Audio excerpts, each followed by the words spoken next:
Ang babaeng ito ay masayang nagkukwento tungkol sa pagkakaibigan nila ng kanyang matalik na kaibigan. Sa loob ng 30 taong pagkakaibigan nila ay hindi pa sila nag-away kahit minsan. Akala niya magiging maayos ang lahat hanggang sa huli, ngunit pagkaraan ng ilang sandali, ang mukha ng babae ay biglang nagpakita ng matinding galit habang sinisigawan ang kaibigan at tumingin kay Dongju. Agad siyang pumasok sa libing at sinampal ng malakas sa mukha ang matalik na kaibigan. Habang naguguluhan ang kaibigan sa nangyayari, handa na si Dongju para sa pangalawang sampal. Agad namang sumugod ang asawa upang protektahan ang matalik na kaibigan sa at hindi pinansin ang mga taong nagdududa sa kanyang pagtatanggol. Mabilis na lumingon ang asawa upang sisihin si Dongju sa panggugulo sa libing, ngunit nagulat nang binaligtad siya ni Dongju at inakusahan ng pangangaliwa. Agad na naglabas si Dongju ng maraming ebidensya ng kanilang relasyon, kaya bilabis na nagalit ang biyenan at dinakma sila. Ang babae kanina ay si Yeonhee. Habang nakaratay siya sa kama sa ospital, nagkaroon na ng relasyon ang kanyang asawa at matalik na kaibigan. Hinimas pa niya ang puwet nito sa harapan niya. Dahil dito, hindi matahimik si Yeonhee at hindi nakapikit hanggang sa makilala niya si Dongju. Matapos siyang tulungan ni Dongju na matupad ang hiling niyang makaganti sa mag-asawa, nakapikit na ang babae ng mapayapa. Ang ating bida ay isang funeral director, ngunit mayroon siyang espesyal na kakayahan na makita ang mga kaluluwa ng mga namatay at tulungan silang tuparin ang kanilang huling hiling. Gayunpaman, hindi masaya si Dongju tungkol dito at nagmadaling pumunta sa simbahan upang magreklamo sa pari. Ang pangarap niya ay maging isang table tennis player o isang civil servant at hindi isang funeral director. Sinabi ng pari kay Dongju na kailangan lang niyang magsikap ng 15 beses pa hanggang sa taglagas at matatapos na rin ito. Binigyan din siya nito ng isang lata ng beer at naglakad at uminom si Dongju sa daan habang tinitingnan siya ng lahat ng may paghusga. Kasabay nito, may isang lalaki na buong tapang na sumugod sa kalsada upang iligtas ang bata. Maingat din siyang nagpayo sa ina ng bata kung paano haharapin kung ang kanyang anak ay magpakita ng mga senyales ng bangungot pagkatapos ng trauma at ipinakilala ang sarili bilang si Kim Tae-hee. Mayroon din siyang isa pang pangalan na Kim Tae-hee, isang empleyado ng kumpanyang 101 helper na hindi pa matagal na naitatag. Agad na naglunsad ang kumpanyang ito ng kampanya upang ipromote ang kanilang serbisyo sa pamamagitan ng pagbibigay ng libreng instant noodles at trash bags sa mga may bahay. Sa paggastos lamang ng maliit na halaga, gagawin nila ang mga trabaho tulad ng paghihiwalay ng basura, paglalakad sa aso, at maging ang pagbubuhat ng lalagyan ng tubig. Bukod pa rito, mayroon ding abogado na nagbibigay ng legal na payo at nagbabantay sa pangangaliwa. Ano man ang hilingin ng mga customer, lutasin lahat ng kumpanya. At pagkatapos ng isang araw ng pagtatrabaho ng gusto, iminungkahi ni Boss Vincent na magdiwang kaya pumasok sila sa tindahan upang bumili ng beer. Sa mismong sandali na iyon, may lumabas na customer at hiniling kay Tae-hee na gumawa ng isang bagay para sa kanya. Samantala, ilang araw nang nagte-text si Dongju sa kasintahan, ngunit wala pa ring sagot mula rito. Dahil malapit na nilang ipagdiwang ang kanilang ika-negatibo 100 araw, humingi siya ng payo sa pinuno ng koponan. Kinuha ng pinuno ng koponan na pagkatapos malaman ng kasintahan ang trabaho ni Dongju bilang isang funeral director, nagsimula na itong umiwas sa kanya. Nang huminto sila upang maggasolina, pinalaya sila ng empleyado dahil napakamalas daw ng kabaong. Habang naiinis siya dahil pinalaya sila, nag-text ang kasintahan ni Dongju at nagpahiwatig ng pagkikita, kaya muling sumaya si Dongju. Agad na nagtungo si Dongju upang makipagkita sa kasintahan, ngunit ang unang pangungusap na narinig niya ay, maghiwalay na tayo. Iniisip ko ang trabaho mo kaya natatakot akong hawakan ang kamay mo. Gayunpaman, ang mga salitang ito ay hindi nanggaling sa kasintahan, kundi kay Tae-hee na inutusan niyang sabihin. Pagkatapos magsalita, iniwan niya ang business card ng kumpanya at umalis ng may pag-aalala. Inakala ng lahat na maguguluhan si Dongju pagkatapos nito, ngunit nagulat sila nang binayaran niya si Tae-hee ng 50,000 won at sinipa siya ng masakit. Ako ang nakikipaghiwalay sa iyo, walang hiya. Hiniling ni Dongju kay Tae-hee na iparating ang mensaheng ito sa kanyang masamang ex-boyfriend at umalis, ngunit tinawag siya ni Tae-hee. Galit na galit si Tae-hee dahil siya ang nasaktan sa pagsipa at hindi ang lalaking iyon. Ipinaliwanag niya na ang kumpanya niya ay dalubhasa sa mga errands at hindi gumagawa ng mga iligal o pagpatay. Ngunit ang tingin ni Dongju ay nagpalamig sa kanya. Sabi niya, hindi lang ang paggamit ng karahasan ang pagpatay. Ayaw niya rin sa kanyang mga kamay, ngunit palagi niyang tinitiis ito, higit pa kaysa sa mga taong nananakit sa iba dahil lang sa ilang libong won tulad niya. Pagkatapos magsalita, galit siyang umalis at itinapon pa ang regalong pinaghandaan niya. Umuwi si Tae-hee na masakit ang paa at gustong kasuhan si Dongju ng sinadyang pananakit. Narinig siya ng pulis na nakatira sa itaas, kaya tinanong nito si Tae-hee kung bakit siya sinipa. Matapos makinig sa kwento ni Tae-hee, sinabi ng pulis na hindi ito kasalanan niya kundi ni Dongju. Noong oras na iyon, tinitingnan ni Dongju ang kanyang mga kamay at inalala ang mga araw noong naglalaro pa siya ng table tennis, ngunit sa kasamaang palad, nagkaroon siya ng pinsala. Dahil dito, kinailangan niyang talikuran ang landas na ito at nagpa siyang maging isang funeral director. Dahil lahat ay kailangang mamatay, kaya hindi siya mag-aalala na mawala ng trabaho. Gayunpaman, sa unang pagkakataon na inayos ni Dongju ang bangkay ng isang batang lalaki. Ang malamig na silid kanina ay biglang nagbago at naging maringgal at ingrande. Higit sa lahat, nagising pa ang batang lalaki na parang buhay, kaya bilabis siyang natakot at tumakas mula roon. Ngunit ang tawag ng bata na ate ay patuloy na umalinggaw sa kanyang tainga, kaya nababagabag siya at kinailangan niyang magpasama sa kanyang ama sa templo upang manalangin. Pagkatapos ay niyakap siya ng kanyang ama at pinakalma ang kanyang loob, ngunit sa tuwing sinisikap ni Dongju na kalimutan ang nangyari at baliwalain ang tawag, patuloy siyang sinuswerte at kinailangan niyang magpunta sa pari upang mag-usap. Pinayuhan siya ng pari na bumalik sa punerarya, hanapin ang bata at isagawa ang kanyang misyon, ngunit tumanggi si Dongju at umalis. At sa kasamaang palad, nahulog siya at nabalian ng lead. Wala nang ibang paraan si Dongju kundi bumalik sa punerarya at pagkatapos ng bawat pag-aayos niya sa isang tao, ipapakita ng wine chime ang bilang ng beses na kailangan pa niyang ayusin ang susunod na mga tao. Sa ganitong paraan, 15 beses na lang at matatapos na ni Dongju ang gawaing ito. At ang susunod niyang customer ay isang taxi driver. Tila hindi pa niya matanggap ang katotohanang namatay na siya. Higit sa lahat, hindi pa niya nakikita ang kanyang anak kaya buong puso siyang nagmakaawa kay Dongju na tulungan siya. Noong bata pa siya, dahil kailangan niyang magtrabaho sa malayo, iniwan niya ang kanyang musmos na anak sa pangangalaga ng kanyang kapatid. Mahigpit na ayaw umalis ang bata sa ama, kaya sinundan niya ito at sa kasamaang palad ay nabangga ang kala ng uling kaya siya napaso. Nakita niya ang kanyang anak na nasugatan at humahagulgol na tumatawag sa kanyang pangalan, ngunit hindi siya makalapit sa bata at tumakbo lamang upang maghanap buhay. Pagkalipas ng 3 buwan, bumalik siya upang hanapin ang kanyang anak, ngunit nakatanggap ng balita na nawawala ang bata, kaya labis siyang nagsisi at hinanap ang anak sa buong panahong iyon, ngunit hindi niya ito nakita. Wala na siyang magawa kundi humingi ng tulong kay Dongju na hanapin ang kanyang anak. Hindi sinasadyang narinig niya ang tungkol sa plano ng mag-asawa ng kanyang kapatid na agawin ang pera ng siguro at itinapon ang cellphone ng driver.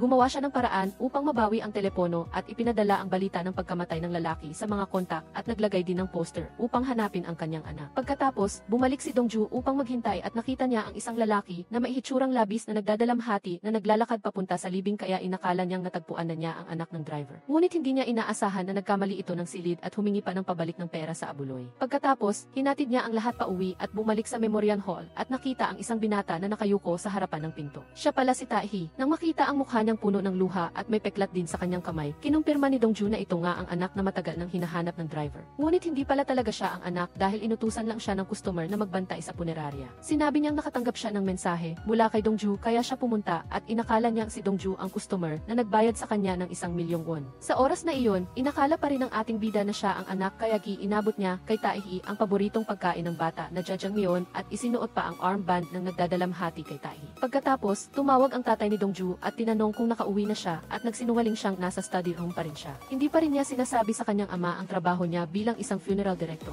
Kinaumagahan, hindi pa rin nagigising si Taehi kaya balak na sana siyang gisingin ni Dongju, ngunit naakit siya sa gwapo nitong mukha. Bigla siyang nagmulat ng mata kaya pareho silang nailang. Sa sandaling iyon, dumating ang pinuno ng koponan at nagreklamo na hindi makontak ang mag-asawa kaya hindi mailabas ang kabaong. Nagtaka siya sa pagkatao ni Taehi kaya masayang sinabi ni Dongju na siya ang may-ari ng libing. Ngunit pagkatapos noon, umalis na agad siya dahil tapos na ang trabahong ibinigay ng customer. Inakala ni Dongju na nagdadahilan lang siya kaya gustong ipakita ni Taehi sa kanya ang order, ngunit sa kasamaang palad ay naubos ang baterya ng telepono. Inisip niya na nagdadahilan lang ito dahil nagtatampo pa rin siya sa kanyang ama, ngunit iginiit pa rin ni Taehi na hindi siya ang anak ng lalaki at umalis. Bigla, nag-isip siyang muli sa kalagitnaan ng daan at dumalo sa huling paghahatid sa lalaki. Sa loob ng kotse, ibinunyag ng kasamahan na ang lalaki ay matagal ang hinahanap ang kanyang anak at ang taong iyon ay may peklat na katulad ng kay Taehi. Inakala pa rin ni Dongju na si Taehi ang anak ng lalaki kaya ibinunyag niya sa kanya ang tungkol sa pagnanais ng tiyuhin na agawin ang pera sa life insurance. Kahit ipinaliwanag ni Taehi na hindi siya iyon, nang tanungin siya ni Dongju kung bakit siya bumalik, hindi siya nakasagot. Sa sandaling iyon, hinanap ng pinuno ng koponan si Dongju kaya kinailangan nilang ipagpaliban ang usapan. Bigla siyang nakakita ng isang kotse na huminto doon at kamukhang-kamukha ito ng kotse na palaging sumusunod sa kabaong. At nang makita ang bulletin board sa punerarya, nalaman niyang ang binata sa harapan niya ay ang tunay na anak ng lalaki. Dahil sa galit niya sa kanyang ama na iniwan siya, nagtago siya sa loob ng maraming taon bilang paghiganti. Ngunit noong araw na sumakay siya sa taksi na minamaneho ng kanyang ama at narinig ang pag-amin nito sa kanyang hiling na makita ang kanyang anak. Ang pagkain ng jjajangmyeon kasama ang bata ay nagpabaha sa kanya ng luha. Hindi niya inasahan na iyon na ang huling pagkakataon na makikita niya ang kanyang ama. Noong araw na iyon, palihim siyang pumunta sa Memorial Hall ng kanyang ama, ngunit hindi siya naglakas loob na pumasok, kaya ngayon ay nakaluhod na lang siya at umiiyak sa pagsisisi at humihingi ng tawad. Tay, nagkamali ako. Pagkatapos dumating ng anak upang tanggapin ang kanyang ama. Ang Wenchime ay naging 14 na mula sa 15. Dinala ni Taehi ang lalaki upang kumain ng jjajangmyeon, ngunit patuloy lang umiyak ang anak. Sa mismong sandali na iyon, nag-text si Dongju at sinabing dapat siyang magpadna test at huwag kalimutan ang pera sa insurance. Agad siyang tinawagan ni Taehi at iginiit na hindi siya ang anak at sinabing ang tunay na anak ay nagpakita na ngunit hindi siya naniwala. 8 taon na ang nakalipas, hindi sinasadyang nakilala ni Taehi ang lalaki sa isang kainan. Dahil nakalimutan niyang dalhin ang kanyang pitaka, binayaran siya ng lalaki. Nais ni Taehi na suklian ang kabaitan nito, kaya sinabi ng lalaki na babayaran na lang niya ito sa susunod nilang pagkikita. Ngunit hindi niya inasahan na susuklian niya ang pabor na ito sa araw ng pagkamatay ng lalaki. Pagkatapos noon, bumisita siya sa kanyang nakababatang kapatid na si Kim Junho, na kamukhang-kamukha ng lalaki, at nagkataong nandoon din ang tatay ng ating bida. Nakita niyang naghihintay ng bus ang lalaki kaya ipinasakay niya ito. Hinulaan ng lalaki na tila malungkot pa rin si Taehi dahil sa pagkawala ng kanyang kapatid kaya pinasigla niya ito. Nang ihatid ni Taehi ang lalaki sa bahay, inanyayahan siya nito na bumisita kung may pagkakataon siya sa susunod. Sa gabi, pumunta si Taehi sa isang roadside bar at hindi sinasadyang nakita niya ang isang lasing na lalaki kaya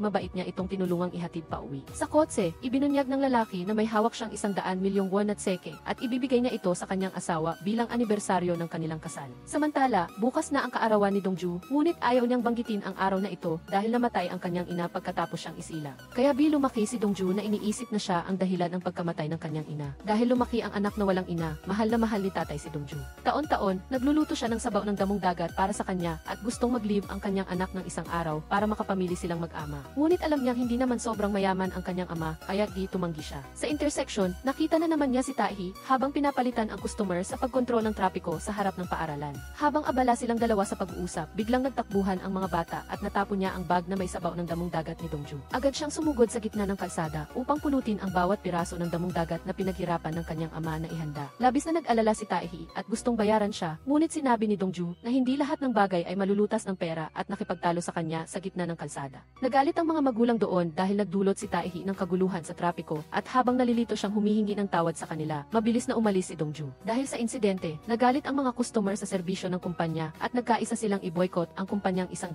helper. Dahil dito, labis na nagalit si Boss Vincent at tinanong si Taehi at sinabing kailangan niyang hanapin si Dongju, bayaran siya at humingi ng tawad sa kanya. Pagkatapos noon, nag-text si Taehi at gusto niyang makipagkita at bayaran si Dongju. Nagdidikit siya ng mga anunsyo nang hindi sinasadyang makita niya ang tatay ni Dongju na nagtatrabaho bilang security guard ng gusali. Nagulat si Taehi nang makita ang screen ng telepono ng lalaki at nalaman niyang anak niya pala si Dongju. Higit pa, kaarawan pa pala niya kaya mas lalo siyang nakonsensya nang natapon niya ang sabaw ng damong dagat. Pagdating ng gabi, nagbalak kayo si Taehi bilang isang stuffed beer para magpamigay ng mga flyers, ngunit ginulo siya ng mga bata sa paligid. Nakatakas lang siya nang dumating ang mga magulang ng mga bata at kinuha sila. Hindi sinasadyang nakita niya si Dongju na nag-iisang nakaupo sa kabilang kalsada, kaya nagpakita siya at sumayaw upang pasiglahin siya. Maraming tao sa paligid ang nanonood at inakala pa na malapit nang mag-propose kay Dongju. Nang marinig niya ito, mabilis siyang umalis at nang lumingon si Taehi, wala na si Dongju. Agad na hinabol ni Taehi si Dongju at biglang ibinigay ang flyer at nagmamadaling tumakbo palayo.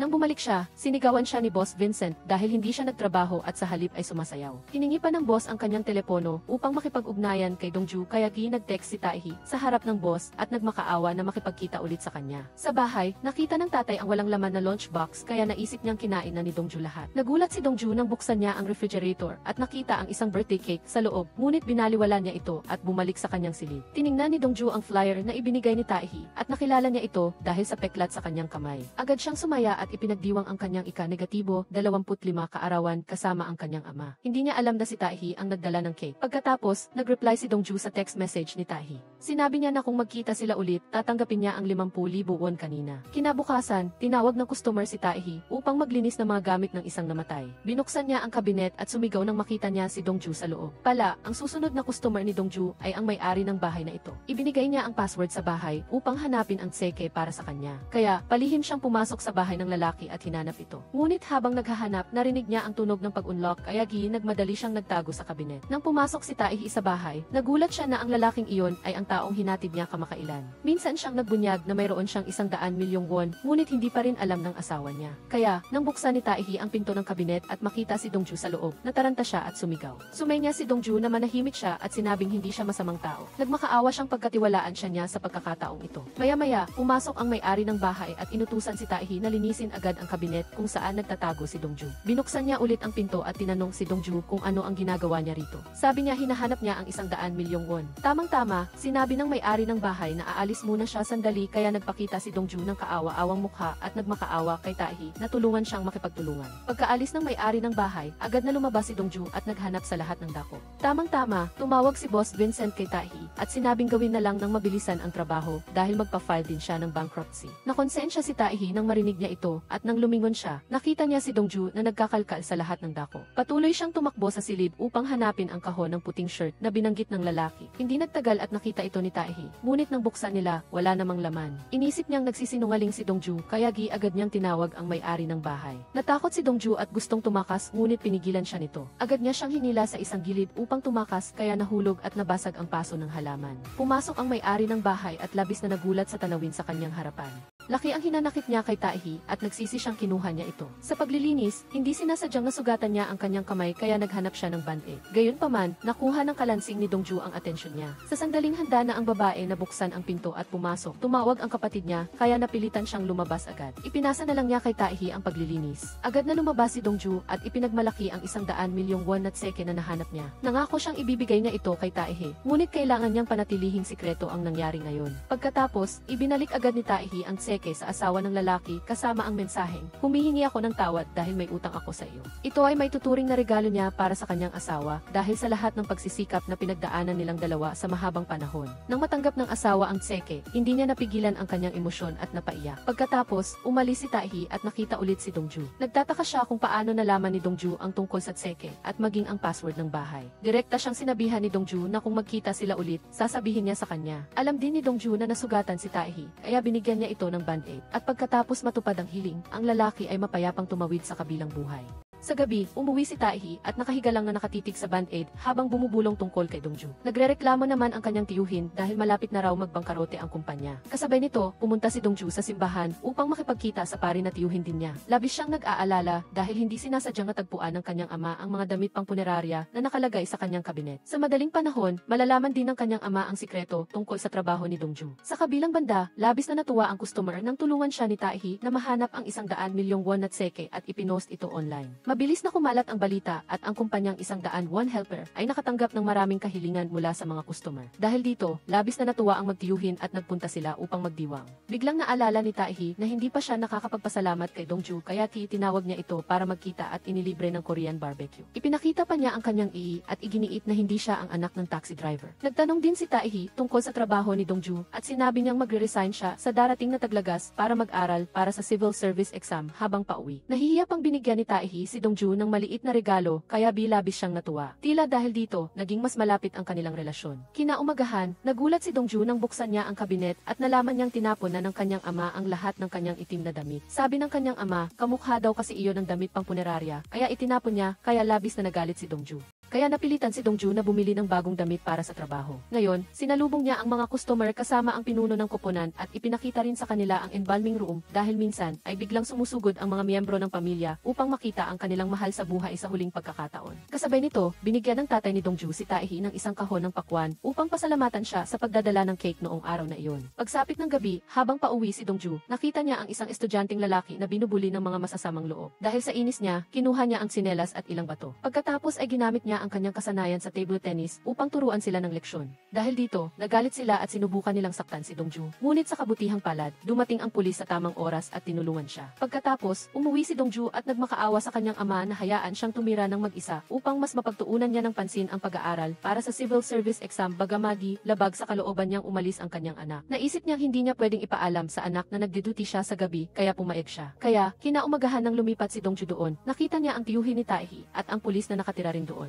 Pagkatapos ng 2 beses na pagkikita kay Dongju, nagustuhan na siya ng pulis at pinuri ng husto sa harap ng tiyuhin at ni Taehi. Inaasahan pa niyang tutulungan siya ng mga ito na makuha ang puso ng babaeng pangarap niya. Bagamat naging magkapitbahay na sina Dongju at Taehi, hanggang ngayon ay wala pa rin silang kaalam-alam sa presensya ng isa't-isa. At ngayon, nagkaroon ng malagim na kaso ng pagpatay at ang biktima ay isang buntis. Labis na nalungkot ang asawa dahil dito at sinisisi ang sarili na hindi niya naprotektahan ng maayos ang kanyang asawa at anak. Hindi maiwasang maawa si Dongju habang inaasikaso ang libing niya. Personal siyang pumunta sa tindahan upang bumili ng regalo para sa bata at dinala ito upang makipagkita sa kaluluwa ng buntis. Hanggang ngayon ay wala pa rin siyang kamalayan na patay na siya kaya ibinunyag ni Dongju na kailangan kailangan niyang makasama niya ang kanyang huling sandali ng buhay. Hindi pa rin matanggap ng buntis ang katotohanan at gusto niyang isilang ang bata. Dahil 48 oras na lang at isisilang na ang bata, ngunit hindi siya matutulungan ni Dongju. Patuloy na nagmakaawa ang buntis kay Dongju na hiramin ang telepono para masabi niya sa kanyang asawa ang kanyang huling salita. Ngunit hindi makontak ang asawa. Alam ng buntis na tiyak na gustong mamatay ng kanyang asawa kasama niya at ng bata, kaya nagmakaawa siyang tulungan siya ni Dongju. Sinubukan niyang ibunyag ang lugar kung saan pupunta ang kanyang asawa at may kaugnayan ito sa pangalan ng bata. Ngunit hindi pa niya natatapos ang kanyang pangungusap, binuksan ni Taehi ang pinto, kaya bumalik sa normal ang silid at nawala ang kaluluwa ng babae. Lubos din itong naiulat sa media dahil alam ng mga tao na mahilig kumain ng mansanas ang babae. Nagbigay sa kanya ang publiko at maging ang Pangulo ng South Korea ng maraming mansanas. Personal na dumalo ang Pangulo sa libing at nagpaabot ng pakikiramay sa pamilya. Maging si Taehi ay inutusan ng customer na magdala ng mansanas sa libing. Nang aalis na sana siya, hiniling ng pinuno ng koponan kay Taehi na dalhan ng lugaw si Dongju. Dinala niya ang natira sa asawa ngunit wala itong ganang kumain. Tinitingnan niya ang relo na regalo ng kanyang asawa noong sila ay magkasintahan pa noong high school. Dahil pareho silang ulila, napakahalaga nito sa asawa at nangako siyang isusuot niya ito hanggang sa huling hinina. Hindi matiis ang matinding pagkawala, gumawa ng baliw na desisyon ang asawa. Kasabay nito, dinala ni Taehi ang lugaw kay Dongju. Narinig niya siyang nagsasalita, kaya binuksan niya ang pinto, na nagpabalik sa normal ang silid at hindi nasabi ng buntis ang paraan upang mailigtas ang kanyang asawa. Nagulat si Taehi nang makita si Dongju na nakikipag-usap sa bangkay, kaya agad niyang gustong isumbong ito sa pinuno ng koponan. Nagmamadaling tumakbo si Dongju para magpaliwanag sa kanya na nakakausap niya ang mga bangkay, ngunit hindi siya naniwala at inakala na nababali na siya. Tamang-tama, tumakbo ang pinuno ng koponan at ipinabatid na nawawala ang asawa, kaya agad na tumakbo si Dongju sa embalming room. Sinubukan niya ang lahat ng paraan upang gisingin ang asawa, ngunit hindi niya nagawa dahil nawawala ang asawa. Napilitang ipagpaliban ang paglilibing at ang bangkay ng asawa ay inilagay sa morgue. Ang balita tungkol sa pagkawala ng asawa ay malawakang iniulat at ang pulisya ay nagsisikap na hanapin siya. Pagkatapos, umuwi si Dongju at nakita ang tiyuhin ni Taehi. Dahil alam niyang hindi pa nakikita ng kanyang pamangkin ang bagong kapitbahay, ipinakilala niya silang dalawa. Nang makita ni Taehi na si Dongju iyon, nagpakita siya ng inis at ayaw makipagkamay at batiin siya. Dahil sa hindi komportable ang kapaligiran, nauna nang umalis ang tiyuhin at iniwan silang dalawa doon.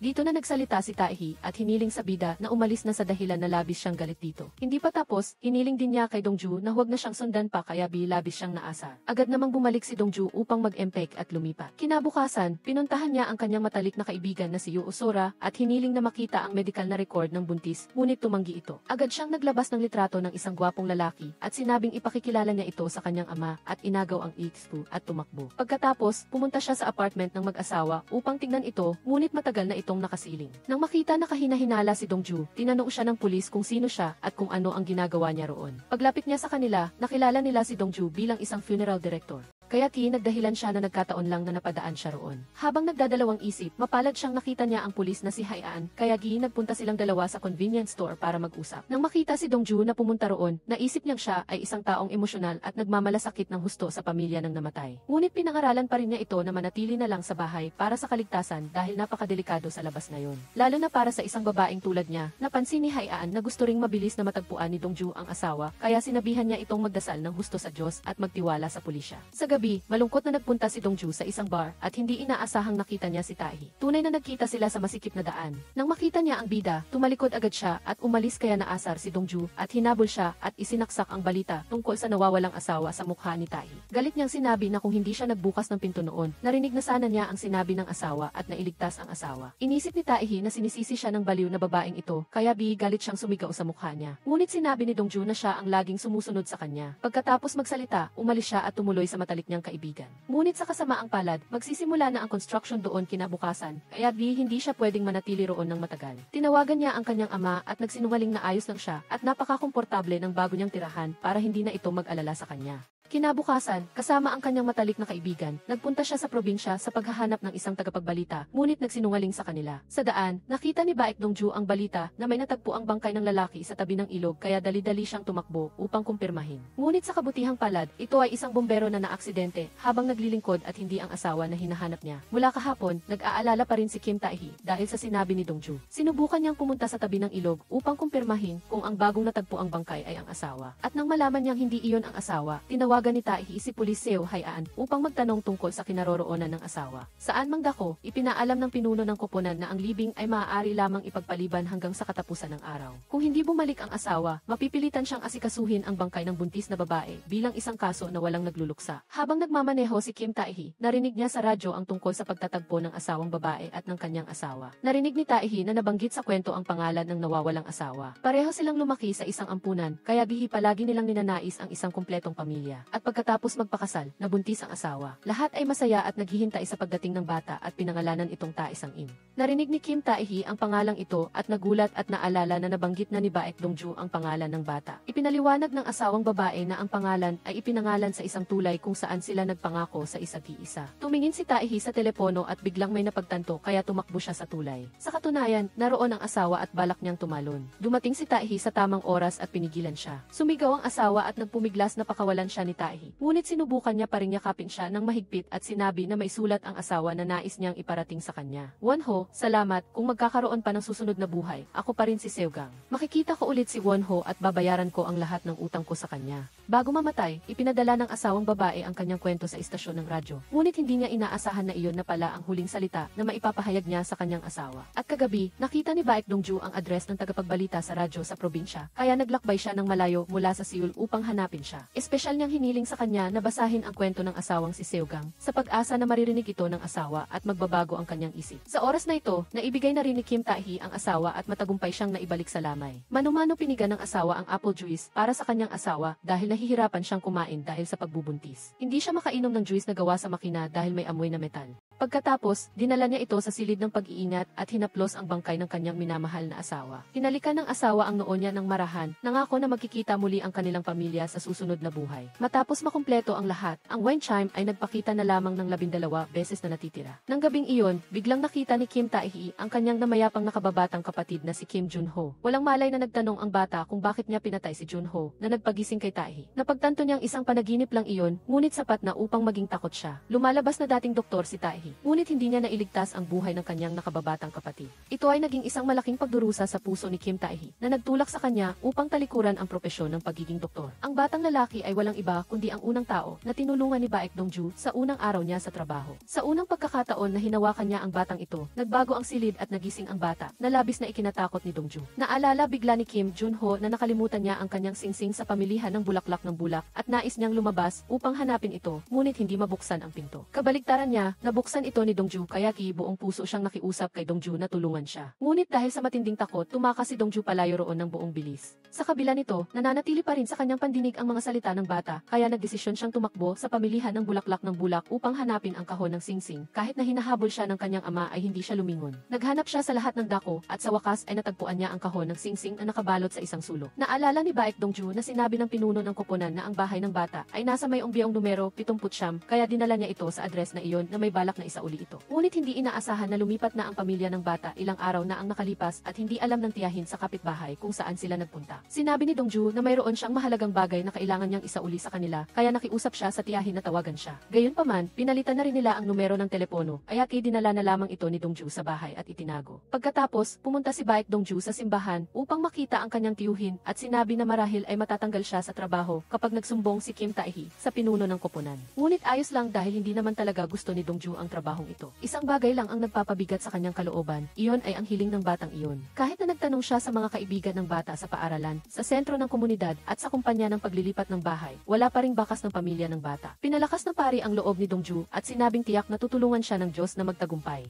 Nang gabing iyon, nagpunta muli si Kim Taehi sa bar at inisip ang sinabi ni Baek Dongju na nakikita niya ang mga kaluluwa at totoo nga, nangyari ang lahat tulad ng sinabi ni Dongju. Bigla niyang nakita si Dongju na dumaan, kaya dali-dali siyang sumunod at patuloy na nagtanong kung nakikita ba talaga niya ang mga kaluluwa. Mula nang magtrabaho si Dongju, ilang kaluluwa na ang nakilala niya. Akala ni Dongju na gusto pa rin siyang isumbong ni Taehi sa pinuno ng koponan tungkol sa pakikipag-usap niya sa mga patay. Kaya galit siyang sinabi sa kanya na magre-resign na siya at umalis agad. Gayunpaman, nang magising siya mula sa pagkalasing, labis na nagsisi si Dongju nang maalala niya ang sinabi niyang magre-resign siya. Bigla siyang nakarinig ng mga ingay ng daga sa kisame, kaya nataranta siyang tumakbo palabas at sinabi ang kwentong ito sa pinuno ng koponan. Sinabi niya na dapat bumalik si Baek Dongju sa kanyang dating tirahan sa halip na matakot na mahulog ang daga sa kanyang mukha sa buong araw. Ngunit sinabi niya na may mas nakakatakot pa kaysa sa mga daga sa bahay. Si Dongju ay nagsimulang mabalisa at gustong umamin sa pinuno ng koponan, ngunit may tumawag sa kanya kaya kinailangan niyang ipagpaliban ito. Samantala, nagulat at naghinala ang tiyuhin nang malaman niyang lumipat si Dongju na may kinalaman kay Kim Tae-hee, ngunit nanatili siyang tahimik. Nang dumaan si Seo Hae-an at narinig ito, labis siyang nagulat. Gusto niya si Dongju, kaya paano niya siya makikita ngayon na lumipat na siya. Dati sinabi pa niya na hindi siya makakahanap ng ganoong kagandang lugar sa Seoul. Ngunit anong magagawa dahil isinauli na ng tiyuhin ang deposito kay Baek Dongju. Naramdaman ni Kim Tae-hee ang pagkabalisa, agad siyang umalis at gustong tawagan si Dongju, ngunit pinatay niya ang tawag. Dahil abala siya sa pagtanggap ng kanyang mga customer, ang mag-asawang ito ay humihingi ng payo sa kanya tungkol sa mga bulaklak na ilalagay sa lamayan ng yumaong biyenan. Kasabay nito, habang nalulungkot si Tae-hee dahil hindi niya makontak si Dongju, nagkataon namang nakita niya ang ama ni Dongju na kumukuha ng litrato para ipadala sa kanyang anak. Masaya siyang lumapit upang kausapin siya, ngunit narinig niya na matagal nang hindi umuuwi si Dongju, kaya lalo siyang nakaramdam na mahirap siyang makita. Gabi, pagkatapos ng trabaho, tinanong ng pinuno ng koponan si Baek Dongju kung ano ang gusto niyang sabihin sa kanya kaninang umaga. Magpapaliwanag na sana siya nang tawagin siya ng nagluluksa, kaya sinabi ng pinuno ng koponan na hihintayin na lang niya si Dongju sa labas. Binigyan siya ng babae ng bracelet dahil napansin niya na walang suot ang kanyang kamay. Tinanggap ito ni Dongju at labis siyang nagpasalamat sa babae. Nang lumabas siya, nakita niya si Kim Tae-hee na nakikipag-usap sa pinuno ng koponan. Akala niya ay isinusumbong siya ni Tae-hee, kaya dali-dali siyang tumakbo upang putulin ang usapan at sinabi na gusto niyang makipag-usap sa pinuno ng koponan, ngunit inunahan siya ni Tae-hee. Kinailangan niyang bumalik sa opisina at sumulat ng kanyang pagre-resign at inilagay ito sa lamesa ng pinuno ng koponan at malungkot na umuwi.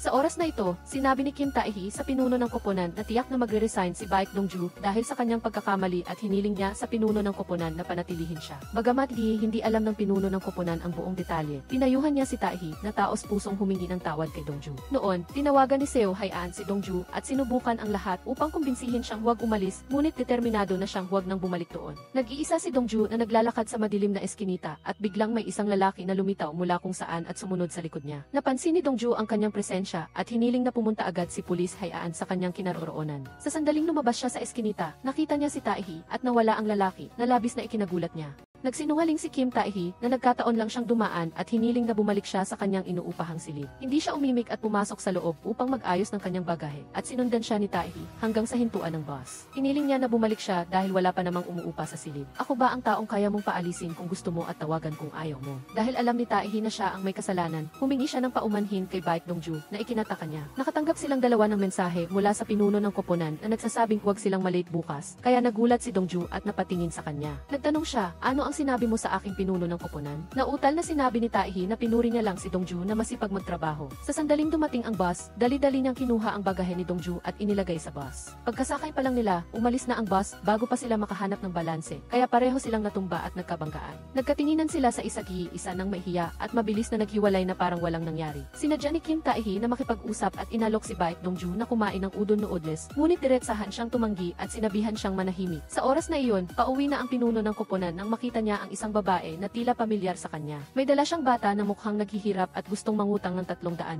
won dahil ang kanyang anak ay may sakit at kailangang maospital kaagad. Kasabay nito, nakauwi na si Tae-hee at Dongju. Naalala ni Kim Tae-hee ang gabing iyon nang tanungin niya si Baek Dongju kung nakakita na siya ng bata at sinabi niyang naniwala siya sa sinabi ni Dongju kaya pumunta siya sa Incheon Bridge at nakita ang asawa. Pagkatapos, binilhan niya ng hapunan si Dongju at inilagay ito sa harap ng pintuan niya. Mukhang nagsisisi na siya kaya masaya rin si Dongju at pinalampas na ito. Kinabukasan, pumunta si Dongju sa tindahan upang bumili ng isang bungkos ng chrysanthemum at sa daan, nakita niya ang isang babae na napansin ang hindi magandang kalagayan ng isang taong walang tirahan, kaya dali-dali siyang tumulong. Biglang natumba ang lalaki at nawala ng malay, kaya agad siyang tumawag ng emergency. Matapos umalis ang ambulansya, ibinalik ni Dongju ang bag sa babae at nalaman niyang isa pala siyang doktor. Sumunod, pumunta si Baek Dongju sa ilaw trapiko at nakita si Kim Tae-hee na nagtatrabaho doon at siya ang unang bumati sa kanya. Binati rin siya ni Tae-hee at tinanong kung nakatulog ba siya ng maayos kagabi at pinuri ang kagandahan ng bulaklak. Pagkatapos, ibinigay ni Dongju ang bulaklak sa matandang babae na siyang susunod na kaluluwa na kailangan niyang makilala. Napakamasaya ng matandang babae sa regalo ni Dongju. Wala siyang malaking hiling kundi dalhin ito upang makita ang kanyang ina. Maraming taon na siyang hindi nakikita ang kanyang ina at labis siyang nangungulila rito. Iniisip pa niya kung sapatos na may bulaklak ba o puting sutlang damit ang isusuot ng kanyang ina upang salubungin siya. Pagkatapos ng libing, labis na nagpasalamat ang manugang kay Dongju dahil sa kanyang dedikasyon sa pag-aasikaso ng libing ng kanyang biyenan. Nagdala pa ang manugang ng paborito niyang bulaklak bulaklak at gustong pasalamatan si Baek Dongju ng pera. Ngunit mabilis itong tinanggihan ni Dongju at sinabing gusto lang niyang gumawa ng isang bagay para sa matandang babae. Pagkatapos, ibinigay niya ang natitirang maliit na bulaklak sa manugang. Sa oras na ito, nakilala ng mga doktor sa ospital kung saan nagtrabaho si Kim Tae-hee na nagtatrabaho siya para sa isang kumpanya ng serbisyo. Pagkatapos ng pagkabigla ng pagkawala ng kanyang nakababatang kapatid, nag-resign siya at sumali sa militar at hanggang ngayon ay wala siyang balak na bumalik sa ospital. Sinabi pa nila na dati ay balak niyang mag-propose kay Tak Chung-ha. Samantala, hindi sinasadyang nabangga ng anak ng babae si Dongju at inalalayan siya ni Dongju. Nakita ito ng babae at dali-dali siyang tumakbo upang pagalitan ang kanyang anak at humingi ng tawad kay Dongju at hinila ang bata palayo. Pagdating sa isang sulok, mabilis niyang pinunasan ang kamay ng kanyang anak at sinabing napakadumi ng kamay ni Baek Dongju dahil madalas itong humahawak sa mga patay na katawan. Pinayuhan din niya ang kanyang anak na huwag hawakan ang kamay ni Dongju. Pagkatapos, itinapon pa niya ang bulaklak na bigay ni Dongju sa basurahan habang nasaksihan ito ni Kim Tae-hee. Lumapit siya upang ihatid ang pizza sa ina at inilagay ang bulaklak sa ibabaw ng kahon ng pizza na ikinagulat niya. Sinabi niya na naiwan niya ito, ngunit ang inosenteng anak ay nagsabing itinapon ito ng kanyang ina dahil napakadumi. Tumakbo pa ang bata upang sabihin sa kanyang ama na sinabi ng kanyang ina na napakadumi ng yumaong matandang babae na ikinagulat ng asawa at napatingin sa kanya. Naroon din si Dongju at nasaksihan ang lahat na labis na nakasakit sa kanyang damdamin. Nakita ni Kim Tae-hee ang sakit sa kanyang mga mata kaya hinawakan niya ang kamay ni Baek Dongju at hinila siya palabas. Inalis ni Dongju ang kanyang kamay at umupo sa isang sulok. Inalala ang mga pagkakataon na sinadya ng babaeng iyon na iwasan siya tuwing hindi sinasadyang mahawakan ang kanyang kamay. Hindi niya inaasahan na ganoon siya kabait sa harapan, ngunit sa loob ay hinahamak niya ang kanyang kamay bilang marumi at hinahamak ang kanyang trabaho. Nang matapos ang trabaho ni Dongju sa gabi, natuklasan niya na naghihintay pa rin si Tae-hee sa labas. Nag-alok pa siya na kumain ng inihaw na karne upang aliwin si Dongju, ngunit tumanggi siya dahil mas gusto niyang mapag-isa. Sinabi ni Tae-hee na nangako siyang hindi siya guguluhin ni Dongju hanggang sabay silang umuwi. Kaya marahan niyang isinuot ang helmet kay Baek Dongju at sinabihan siyang yumakap sa kanya ng mahigpit pagkatapos ay inihatid siya pa uwi. Bago pumasok si Dongju sa bahay, pinuri niya ang kanyang mga kamay na napakaganda at mahusay pa. Ang mga salitang ito ay tila nagpapagaling sa nasaktang puso ni Dongju, kaya bilabis siyang naanti. Pagkatapos, inanyayahan niya si Dongju na uminom ng beer at ikinuwento kung gaano kahalaga ang mga kamay na ito sa pagtulong sa maraming tao. Tinulungan niya ang isang ama na mahanap ang kanyang anak at tinulungan ang isang asawa na maibigay ang kanyang ipon sa kanyang pamilya. At kung wala ang kanyang mga kamay, ang asawa ng buntis na babae ay hindi sana nakabalik na buhay. Nagpatuloy silang dalawa sa pag-uusap hanggang sa hindi nagtagal ay nalasing si Baek Dongju kaya kinailangan siyang buhatin ni Kim Tae-hee pa uwi. Dinala niya siya sa kanyang silid tulugan at inihiga sa kama habang siya naman ay umupo sa gilid at halos maubusan ng hininga. Pagkatapos ay hindi alam kung paanong nangyari, ngunit natulog silang dalawa sa iisang kama. Nang magising sila, labis silang nagulat at hindi alam kung ano ang nangyari kagabi. Ngunit sa kabutihang palad, kalmado na sila at walang nangyari noong gabing iyon. Nang aalis na sana si Tae-hee, biglang dumating si Seo Hae-an dahil narinig niya ang sigaw ni Dongju kanina. Nagsinungaling siyang ayos lang siya at nang aalis na sana si Kim Tae-hee, tumawag ang tiyuhin dahil buong gabi siyang hindi umuwi. Dali-dali siyang pinatay ni Tae-hee at sinubukan niyang humanap ng pagkakataong makatakas. Pagkatapos ay umalis siya at nag-iwan ng mensahe upang palakasin ang loob ni Baek Dongju. Muli niyang nakita ang babae kahapon at hiniling nito kay Dongju na huwag siyang maliitin, ngunit mumiti lang siya at hinayaan na ito. Pagkatapos ay nagpadala siya ng mensahe kay Tae-hee. Pagkabasa pa lang niya, napangiti siya ng lihim na ikinagalit ng tiyuhin at tinanong si Tae-hee kung bakit hindi siya umuwi buong gabi, ngunit hindi siya sumagot at patuloy pa ring masayang nakangiti. Pagkatapos, tinawagan ng ama si Baek Dongju at nagreklamo dahil matagal na siyang hindi umuwi at lahat ng pagkain na inihanda niya ay nasira na. Sinabi ni Dongju sa kanyang ama na huwag siyang mag-alala dahil kumakain siya ng maayos. Nagkataon naman na dumating ang pari upang magdaos ng misa ng alaala, kaya pinuntahan niya ang kanyang pamangkin. Ikinuwento niya sa tiyuhin ang tungkol kay Kim Tae-hee na tumulong sa kanya na ibalik ang asawa. Pinayuhan din siya ng tiyuhin na kung sakaling abusuhin siya ni Tae-hee sa hinaharap, tiyakin niyang sasabihin niya sa kanya dahil siguradong parurusahan niya si Tae-hee para sa kanya. Biglang tumawag ang kanyang ama kay Dongju at sinabing nasa sentro siya ng pagsasanay, kaya nataranta siya at dali-daling pumunta doon. Mabilis din siyang tumawag kay Tae-hee at sinabihan siyang magdala ng damit at backpack para sa kanya.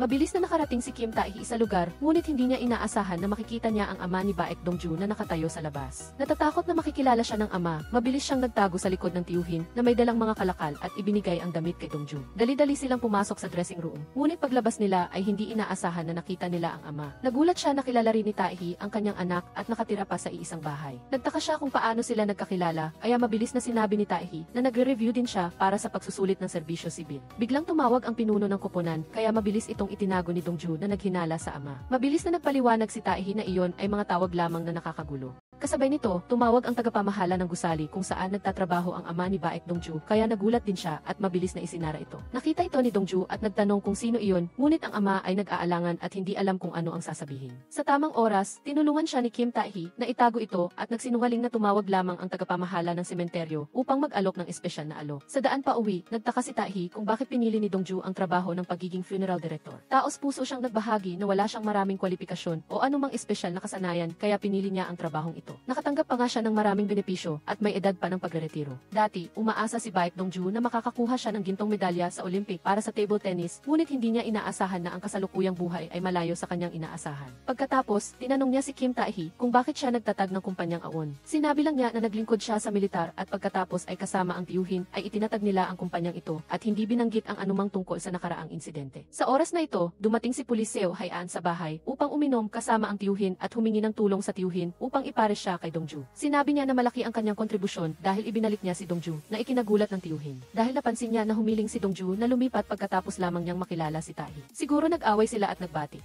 Nang marinig ito ni Seo Hae-an, agad siyang naging emosyonal at nagtalo na wala silang kinalaman sa isa't isa. Kaya paano sila mag-aaway at magbabati? Pagkatapos noon, naisip ni Hae-an na mag-organisa ng isang pagtitipon para manood ng scene silang lahat. Sakto namang tumawag si Tak Chung-ha upang pagalitan si Baek Dongju dahil nalaman niyang bumalik siya sa bahay ng taong gustong magpaalis sa kanya. Dali-dali niyang pinatay ang tawag at nakaramdam ng hiya sa harap ni Kim Tae-hee. Biglang umulan kaya silang dalawa at ang tiyuhin ay sumilong sa ilalim ng bubong. Naalala nito ni Dongju noong bata pa siya, tuwing umuulan, ang kanyang mga kaibigan ay sinusundo ng kanilang mga magulang at siya lang ang nakatayo doon ng mag-isa dahil abala ang kanyang ama sa trabaho at hindi siya masundo. Sa mga pagkakataong iyon, tatawagin niya ang kanyang ina at babasahin ang isang espesyal na orasyon at agad nahihinto ang ulan. Ngunit may mga araw din na hindi gumana ang orasyon, kaya isusundo siya ng ina ni Yoo Sora upang ihatid siya sa bahay. Ngunit ngayon, tiyak na hindi siya masusundo ng lola, kaya pinalitan siya ni Kim Tae-hee upang sunduin si Baek Dongju. May dala siyang payong at inihatid siya pa uwi. Ngunit hindi niya inaasahan na kinaumagahan, nakatanggap si Dongju ng balita na ang lola na laging nag-aalaga sa kanya ay pumanaw na. Umiyak siya ng walang tigil at dali-daling tumakbo sa punerarya upang makita ang lola sa huling pagkakataon. Nakatayo si Tae-hee sa labas at nakatingin kay Dongju nang hindi sinasadyang makita siya ng kanyang dating kasintahan na si Tak Chung-ha. Pagkatapos ng insidenteng iyon, nagdesisyon si Kim Tae-hee na makipaghiwalay sa kanya at kinamuhian ang sarili. Tinapos pa niya ang pakikipag-ugnayan kay Tak Chung-ha. Kasabay nito, si Baek Dongju rin ang inatasan sa lamay ng lola. Masakit siyang tumingin sa larawan at pumunta upang aliwin ang kanyang matalik na kaibigan na si Yoo Sora. Labis siyang nakonsensya dahil paulit-ulit niyang tinanong ang lola na may demensya kung sino siya at hindi niya napagtanto na napakaikli pala ng oras niya sa lola. Tinanong ni Dongju ang kanyang kaibigan kung mayroon ba siyang gustong iparating sa kanyang lola. Umiiyak siyang nagsabi na kagabi ay hiniling ng lola na gupitin niya ang kanyang mga kuko, ngunit hindi pa niya nagawa para sa lola. Kinagabihan, umuwi si Dongju na may malungkot na pakiramdam. Hindi niya inaasahan na naghihintay na si Tae-hee sa harap ng pinto at inaliw pa si Dongju.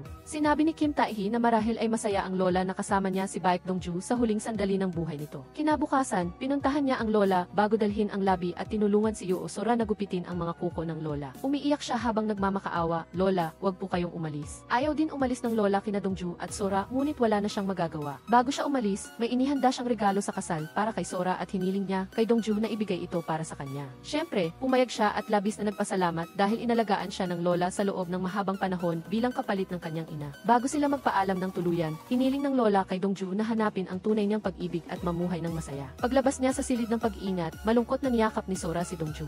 Habang naglilinis si Baek Dongju, isang lasing na lalaki ang sumugod at gustong saktan si Yoo Sora, ngunit pinigilan siya ng pinuno ng koponan. Sinubukan niyang ipaliwanag sa lalaki na dapat siyang umuwi upang magbigay daan sa paglilinis, ngunit patuloy siyang sinasaktan nito. Naalala ng pinuno ng koponan ay ayain siyang magyosi sa labas, ngunit hindi inaasahan na gusto pa ring saktan siya ng lalaki. Hindi na siya makakapayag pa kaya agad niyang binali ang kamay ng lalaki, na labis na ikinahanga ni Sora at nagkaroon siya ng pagtingin sa kanya. Kinabukasan, sinabi ni Dongju kay Sora ang tungkol sa regalong iniwan ng lola para sa kanya. Nakita ni Sora ang kumot na personal na ginawa ng lola para sa kanya at umiyak siya sa pagmamahal at pangungulila sa lola. Nang oras na iyon, sabay na pumunta sina Baek Dongju at Kim Tae-hee sa sinehan ayon sa imbitasyon ni Seo Hae-an. Ngunit si Hae-an at ang tiyuhin ay may bigla ang trabaho kaya hindi sila makakapunta. Dahil silang dalawa na lang ang natira, gustong umuwi ni Dongju, ngunit kabaliktaran naman si Tae-hee. Nag-alok siya na maglaro ng bato-bato pick upang magdesisyon at nanalo si Tae-hee, kaya kinailangan ni Dongju na sumama sa kanya. Naglaro silang dalawa ng basketball, naghagis ng disc pharmacy at kumuha ng stuffed toy. Sa huli ay nanood sila ng scene at sa buong oras na iyon ay palihim na tinitingnan ni Taehi si Dongju. Matapos ang pamamasyal, biglang umulan ng malakas. Sa halip na hintayin si Taehi na bumili ng payong, pinili niya na tumakbo na lang kasama siya sa ulan at nagkaroon sila ng masayang sandali. Hindi nagtagal, nakarating silang dalawa sa bahay. Habang sila ay sumisilong sa ulan at masayang nag-uusap, hindi nila inaasahan na makikita nila si Tak Chung-ha. Nang makita niya si Chung-ha, biglang naging malungkot ang pakiramdam ni Kim Taehi. Napansin ni Baek Dongju na nakita na niya si Chung-ha sa tulay at naalala rin siya ni Chung-ha. Biglang pumasok si Taehi sa loob at sinundan siya ni Chung-ha. Naiwan si Dongju kaya umuwi siya at naramdaman niya na biglang lumungkot ang kanyang pakiramdam. Noon, nagtanong si Chung-ha kung sino ang babae kanina. Sinabi ni Taehi na umuupa siya sa ikalawang palapag. Nang marinig ito, sinabi rin ni Chung-ha na gusto niyang lumipat doon.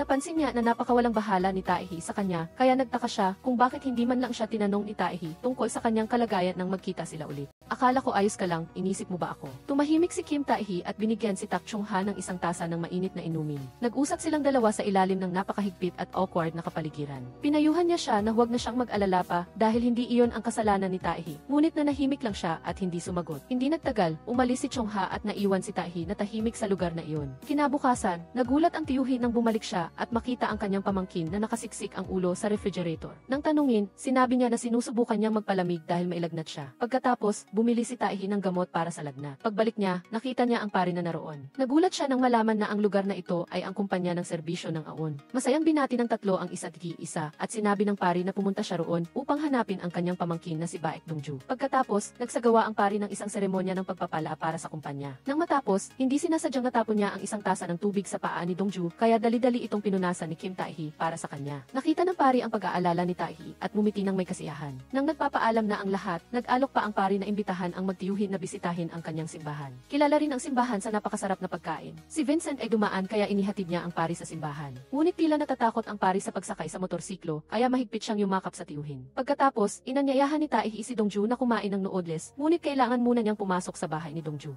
Nang makita ni Kim Taehi ang password na 1,234, nagulat siya dahil napakadaling hulaan at delikado ito para kay Baek Dongju. Kaya bigla tumalikod siya at sinabihan siyang palitan ito ng mas ligtas na password. Pagkatapos, maingat pang pinalitan ni Taehi ang baterya ng lock ng pinto niya. Nagkwento rin si Dongju tungkol sa doktor na nakita niya kahapon at nagtanong kung iyon ba ang una niyang pag-ibig. Hindi niya ito tinanggihan, na labis na ikinabahala ni Dongju nang malaman niyang nagustuhan niya ito. Sa oras na iyon, nagpadala ng text message ang ama ni Dongju kay Taehi at nag-imbita na magkita sila kaya umalis siya kaagad at nag-schedule na kumain ng noodles pagkatapos ng trabaho ni Dongju. Pumunta siya upang makita ang ama ni Baek Dongju at binigyan siya ng ama ng isang leather bag na gawa mismo ng kanyang mga kamay bilang pasasalamat dahil tinulungan siya ni Kim Taehi na itago ang kanyang trabaho sa kanyang anak. Hiniling din ng ama kay Taehi na bantayan si Dongju para sa kanya dahil dati ay nagtrabaho siya sa isang hindi magandang lugar kaya nag-alala ang ama. Samantala, pumunta si Tak Chung-ha upang makita ang kanyang ina, ngunit nakita niya itong nakikipag-usap ng malap sa ibang lalaki. Pagkakita sa kanya, mabilis silang naghiwalay at umalis. Naiinis si Chung-ha sa kanyang ina dahil mas marami pa ang ama-amahan niya kaysa sa isang football team. Ayaw makipagtalo ng ina kay Chung-ha at binigyan siya ng address ng blind date. Galit siyang pinunit ito at sinabing hindi siya tulad ng kanyang ina, hindi niya kailangan ng lalaki. Alam ng ina na hindi pa rin nakakalimutan ni Tak Chung-ha si Kim Taehi at pinayuhan siyang kalimutan na ito, ngunit naniniwala si Chung-ha na walang sinuman sa mundong ito ang sumusuporta sa kanya maliban kay Taehi. Maging ang kanyang mga magulang ay hindi man lang tumayo sa panig niya. Pagkatapos, tinawagan ni Chung-ha si Taehi, ngunit hindi niya sinagot. Kinailangan niyang mag-request na mag-launch kasama siya. Hindi makatanggi si Taehi, kaya kinailangan niyang kanselahin ang date nila ni Baek Dongju habang kakabili lang ni Dongju ng gamot para sa lagnat na balak niyang ibigay sa kanya. Sa daan pa uwi, hindi sinasadyang nakita niya si Taehi na nagla-launch kasama ang kanyang ex-girlfriend. Labis siyang nasaktan kaya umalis na siya. Noong oras na iyon, nakaupo siya at kumakain kasama ang kanyang ex-girlfriend, ngunit ayaw niyang harapin ito, kaya gusto na niyang umalis.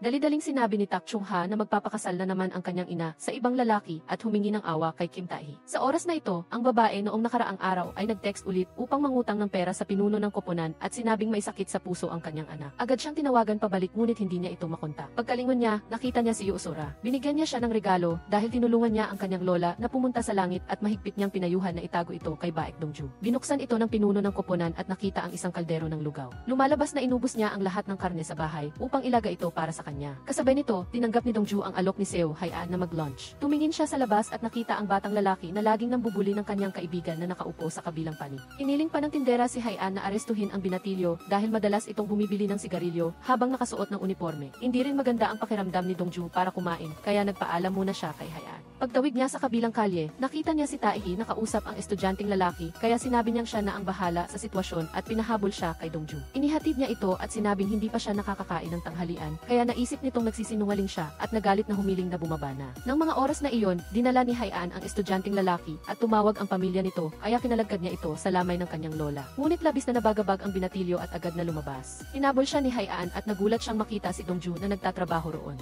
Sa gabi, nakipagkita siya kina Taehi at sa pamangkin nito at inisip na ang estudyanteng lalaki ang naging matchmaker sa pag-ibigan nila ni Dongju. Noong oras na iyon, nilalagyan ni Dongju ng make-up ang matandang babae, ngunit hindi ito nasisiyahan sa kanyang larawan sa obituaryo dahil sa sobrang dami ng kunot. Sa huli, hiniling niya kay Dongju na palitan ang kanyang larawan ng mas maganda. Hindi makatanggi si Dongju kaya nilapitan niya ang tagapangasiwa ng punerarya at hiniling na palitan ang larawan, ngunit tumanggi ito. Dali-daling pumasok ang pinuno ng grupo upang pigilan siya at humingi ng paumanhin sa customer, ngunit biglang dumating ang apo at nagmakaawa sa kanya na palitan ang larawan. Kaya, kinailangan niyang pumunta sa bahay ng matandang babae upang kumuha ng ibang larawan at tinawag ng pinuno ng grupo ang 100 Army Company upang samahan siya. Natuwa si Chung Ha nang makita niya ang kotse ni Taehi na nakaparada sa tapat ng ospital. Iniisip na siya ang pinuntahan niya, ngunit nadismaya siya nang makita niya si Dongju na sumakay sa kotse. Sa kotse, sinabi niyang gusto niyang huminto sa isang rest area dahil hindi pa siya kumakain. Ngunit walang pakialam na sinabi ni Dongju na nakita niya siyang kumakain kasama ang ibang babae. Napansin niyang nagsiselos ito kaya masayang-masaya si Taehi at inamin niyang pinalitan niya ang kanyang tiyuhin para makasama si Dongju. Nang dumating sila sa bahay ng matandang babae para kunin ang larawan, hiniling pa ni Taehi kay Dongju na ibigay ang sigarilyo sa estudyanteng lalaki dahil hiniling nito sa kanya kanina na bilhin iyon para sa kanya, ngunit inakala ni Taehi na nagsisinungaling ito. Pagkatapos noon, nakakita siya ng mas magandang larawan ng matandang babae at ipinadala ito upang makapagpalit ang pinuno ng grupo ng larawan sa obituaryo. Nang makita ang lola na nagpalaki sa kanya sa loob ng maraming taon na pumanaw na, kumagulgol ang binatilyo sa lamay. Matapos makumpleto ang kanyang huling hiling, payapa na siyang umakyat sa langit at nanalangin na ang kanyang apo ay mamuhay ng tahimik at masaya. Ang wind chimes ay nagpakita rin ng siyam pang huling hiling na kailangang tuparin ni Dongju. Pagkatapos, nagmadali silang bumalik ngunit si Taehi ay masyadong abala sa pakikipag-usap kay Dongju at hindi tumitingin sa daan kaya naipit ang gulo. Sinubukan niyang paandarin ang kotse, ngunit lalo pang lumala ang sitwasyon, kaya tumaob ang kotse sa palayan. Sinubukan nilang makalabas at tumawag ng rescue vehicle, ngunit pinakamaaga pa ay bukas ng umaga sila makararating. Ipinagbigay alam ni Dongju sa tagapangasiwa ng punerarya at mabait silang pinatuloy nito sa bahay ng kanyang ina. Nasaktan ang paa ni Dongju kaya hindi siya makagalaw ng mabilis kaya binuhat siya ni Taehi sa kanyang likod. Nang makarating sila sa bahay, binalutan ni Dongju ang kanyang sugat sa paa dahil sanay na siya sa mga ganitong pinsala noong naglalaro pa siya ng pingpong. Nag-alalang pinaalalahanan ni Taehi si Dongju na nagpatawa sa kanya na para siyang doktor. Ngunit, nagulat siya nang umamin itong dati siyang doktor. Lumapit siya para hawakan ang noo ni Taehi at nalaman niyang nilalagnat pa rin ito. Hindi pa rin pala ito kumakain mula tanghali kaya binigyan niya ito ng rice water at gamot. Pagkatapos, pinahiga niya si Taehi para matulog at magpalakas upang makapagmaneho kinabukasan. Samantala, biglang tumawag si Chung Ha kay Tio Vincent at nagtanong tungkol sa kalagayan ni Taehi. Sinabi ng tiyuhin na nasa business trip ito kaya nadismaya siya at ibinaba ang telepono. Kasabay nito, nahihiya si Taehi dahil hindi niya maikwento kay Dongju ang tungkol sa pagiging doktor niya noon. Naiintindihan din niya ang pakiramdam na ito dahil ganoon din ang naramdaman niya noong tumigil siya sa paglalaro ng pingpong. Taos pusong sinabi ni Taehi na hindi niya masabi sa babaeng nakakaintindi ng kanyang damdamin dahil natatakot siyang saktan ito. Nagsimulang gumaan ang loob ni Dongju sa mga salitang ito. Kinaumagahan, maagang gumising si Taehi para ayusin ang kotse upang maibalik silang dalawa sa lungsod. Sinabi pa ni Dongju kay Taehi na kung may problema siya sa hinaharap, maaari siyang umasa sa kanya. Noong gabing iyon, pumunta siya sa club ni Chung Ha. Nang marinig niya si Sora na nagkukwento tungkol sa mga senyales ng pagmamahal sa isang tao, napagtanto niyang mahal na niya si Taehi. Agad siyang bumili ng cake at dinala ito sa lugar ni Taehi upang makasalo niya ito. Biglang pumasok si Chung Ha at seryosong nagtanong kung dapat ba niyang harapin ang lalaking iyon nang hindi napapansin ang presensya ni Dongju. Naramdaman niyang hindi siya dapat doon kaya nagmamadali siyang tumayo at umalis. Nakita ni Chung Ha ang kahon ng cake at tasa ng kape sa mesa at nasaktan dahil pakiramdam niya ay lagi siyang hindi inaanyayahang panauhin. Sinumbatan niya si Taehi at tinanong kung bakit kailangan niyang laging mamuhay ng ganoon kahit na hindi niya kasalanan. Noong araw na nangyari ang trahedya, dahil hindi matawagan ni Junho si Taehi, lumabas siya at tumakbo sa ulan para hanapin ito. Hindi inaasahan, nabangga siya ng isang truck na hindi nakapansin sa bata, kaya namatay si Junho at critical din ang kalagayan ng driver. Nagkataon na ang driver ay isang kamag-anak ni Haian. Nais ni Chung Ha na tapusin ang buhay ng taong iyon upang hindi na magdusa pa ang taong mahal niya. Malungkot na sinabi ni Taehi sa kanya na kung maaari niyang baliktarin ang lahat, umalis na siya ngayon. Nasaktan si Chung-ha sa ipinakita niyang saloobin sa kanya, hindi na niya kinaya at umalis na. Kinaumagahan, lumabas siya at nagkataong nakita si Dongju na naghahanda para mag-ehersisyo. Nais ni Taehi na ipaliwanag ang nangyari kagabi, ngunit nauna siyang nagsalita at sinabing huwag na itong isipin pa. Pagkatapos, nag-jogging siya kasama ang kanyang mga matatalik na kaibigan at tinanong sila kung ano ang iniisip nila tungkol sa isang taong kayang gawin ang lahat para sa taong mahal niya. Ang ipinakita ni Dongju ay nagduda sa lahat na umibig na siya, ngunit sinabi niyang hindi. Nang mga oras na iyon, nakita ng tiyuhin ang makaron sa bahay, kaya tinanong niya si Taehi kung saan iyon nanggaling. Sumagot siya na may nagdala nito, ngunit ayaw nang sagutin ni Taehi ang karagdagang tanong ng tiyuhin. Dahil hindi naman abala ngayon, hiniling ng tiyuhin kay Taehi na sumama sa kanya sa simbahan. Sa loob ng maraming taon, kahit ilang beses siyang bumagsak sa pagsusulit at nagkaroon ng problema, pumupunta siya rito upang magbigay ng espiritual na suporta, kahit alam niyang siya ang huli sa 8 bilyong tao. Nagkataong naroon din si Dongju, 9 na beses na lang at matatapos na niya ang kanyang misyon. Narinig na ni Dongju mula sa kanyang lola ang tungkol sa ganda ng unang pag-ibig, kaya tinanong niya ang pari kung totoo ba iyon.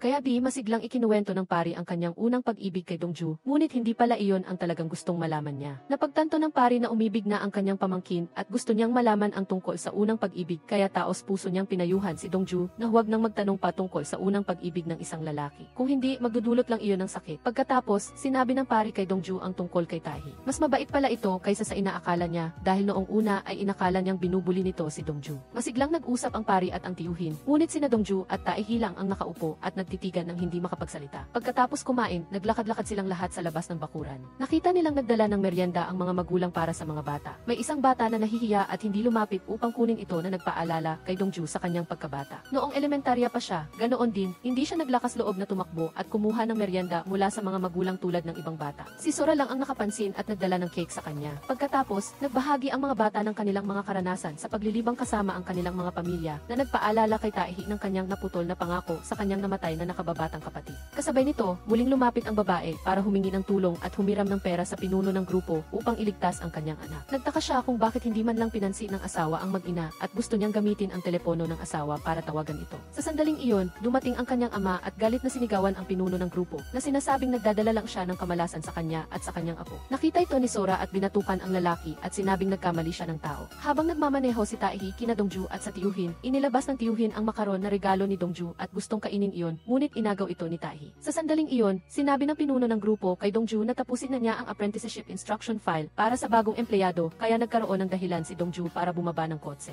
Napatingin ang tiyuhin kay Dongju at pinuri itong napaka-cute at laging nagdadala ng positibong enerhiya sa lahat. Tungkol sa makaron, inakala ng tiyuhin na si Chung-ha ang nagdala dahil nakita niya itong lumabas sa kanyang bahay noong araw na iyon. Naawa siya kay Chung-ha dahil patuloy itong nakikipagsapalaran sa isang walang katapusang relasyon na wala man lang matibay na dahilan para maghiwalay. Dahil madalas niya itong makita na pumupunta sa punerarya, tinanong niya kung anong ginagawa niya roon. Hindi na nagtago pa si Dongju at sinabing nagtatrabaho siya roon. Humingi ng paumanhin si Chung-ha dahil sa sinabi niya noong gabing iyon sa harap ni Dongju at sinabi nitong huwag siyang mag-alala tungkol sa kanya. Inakala ni Chung-ha na magkakilala sila kaya nagpakilala ulit siya at nakipagkilala sa kanya. Pagkatapos, dumating si Taehi sa apartment complex para mag-deliver at nakita niya ang ama ni Dongju. Nagtanong siya kay Taehi tungkol sa bag na ibinigay niya noong nakaraang araw at ipinakilala ang tahimik na nakaupo roon bilang bago niyang kaibigan. Pagkatapos, gusto ng pari na mag-organisa ng camping trip kaya nakipag-ugnayan siya kay Tio Vincent. Sinabi niyang malapit na siyang mag-business trip kaya inutusan niya si Taehi na ayusin ang schedule para maging angkop. Nang handa na siyang umalis, nakipagkita si Chung-ha kay Tio Vincent kaya ipinasa niya ang tungkulin sa kanyang pamangkin. Natanggap ng pari ang balita na si Taehi ang darating kaya masaya niyang sinabihan si Dongju na sumama sa camping trip. Pagdating doon, inasikaso niya ang pagtatayo ng tolda dahil napansin niyang hindi alam ni Taehi kung paano kaya pinasama niya ito kay Joseph para maghanda ng hapunan. Ngunit si Taehi ay napakawalang alam kaya hindi niya maayos na masindihan ang apoy kaya napilitan si Dongju na kumilos. Akala ng mag-asawa na malapit sa kanila ay magkasintahan sila kaya inasar nila si Dongju na labis niyang ikinahiya. Pagkatapos, ikinuwento niya rito na nakita niya si Chung-ha noong nakaraang araw at nagtanong tungkol sa relasyon nila. Sinabi ni Taehi na nakaraan na ang lahat. Nang magsimulang lumamig ang panahon, isinuot ni Taehi ang jacket kay Joseph. Napansin niyang hindi kumakain ang bata at patuloy itong umunguya, mukhang kahina-hinala, kaya natukoy ni Taehi na malapit na itong palitan ng ngipin.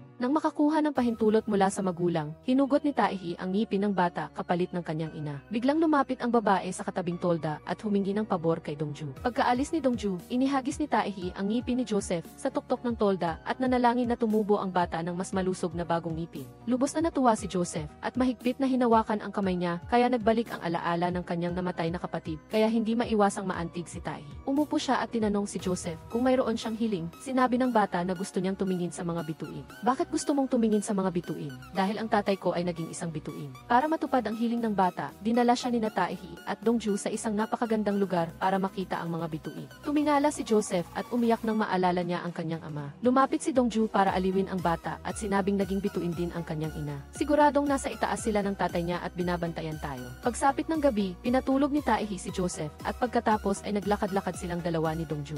Tinanong niya si Dongju kung nahihirapan siya dahil araw-araw siyang humaharap sa maraming patay. Sinabi niyang hindi lang siya humaharap sa mga patay kundi pati na rin sa pamilya ng namatay. Kahit gaano pa kasakit, kailangan pa rin nilang patuloy na mabuhay. Nagtaka naman siya kung bakit magaling si Taehi mag-alaga ng bata. Marahil ay marami na itong karanasan. Bigla siyang nanahimik at nagpa siyang ibahagi ang tungkol sa kanyang namatay na nakababatang kapatid. Sa nakaraang gabing iyon, nangako siyang dadalhin niya si Junho para makita ang mga bituin. Ngunit, hindi sinasadyang tumakbo ang bata at naaksidente. Nang matanggap ni Taehi ang balita, nataranta siya at tumakbo sa emergency room para hanapin ang kanyang kapatid. Lumapit siya at natigilan nang makita ang katawan ni Junho na puno ng dugo at pasa. Nagmadali si Taehi na bigyan ng first aid ang kanyang kapatid sa kawalan ng pag-asa, kahit alam niyang matagal nang tumigil ang puso nito. Ang insidente ay patuloy na bumabagabag sa kalooban ni Taehi, kaya inakala niyang siya ang dahilan ng pagkawala ng kanyang kapatid. Umiyak siya tulad ng isang bata tuwing naaalala niya ito, kaya labis na nasaktan si Dongju at lumapit upang yakapin siya ng mahigpit. Noong gabing iyon, mabilis na nakarating si Haian sa pinangyarihan ng aksidente. Sinubukan ni Junho na pigilan at magmakaawa para sa tulong ni Haian, ngunit hindi niya maintindihan kung bakit nag-alinlangan ito at tumingin sa truck. Bago iyon, plinano ni Taehi na mag-propose kay Chungha, ngunit nagmadali siyang umalis at naiwan ang singsing sa bahay. Ito ang dahilan kung bakit dinala ito ni Junho sa kanya at nangyari ang trahedya. Ngayon, ang pinakamalaking hiling ni Taehi ay makita muli ang kanyang kapatid. Kahit isang beses lang, okay na. Kung makikita mo siya ulit, ano ang gusto mong sabihin sa bata? Gusto kong humingi ng tawad kay Junho. Gusto kong sabihin na kasalanan ko ang lahat. Naalala ni Dongju na dati, nakita niya ang isang bata sa punerarya na laging inuuna ang iba bago ang sarili. Ngunit hindi niya binanggit ang tungkol sa kahon ng singsing sa palengke ng bulaklak, kaya hindi pa rin nila namamalayan na ang batang iyon ay si Junho.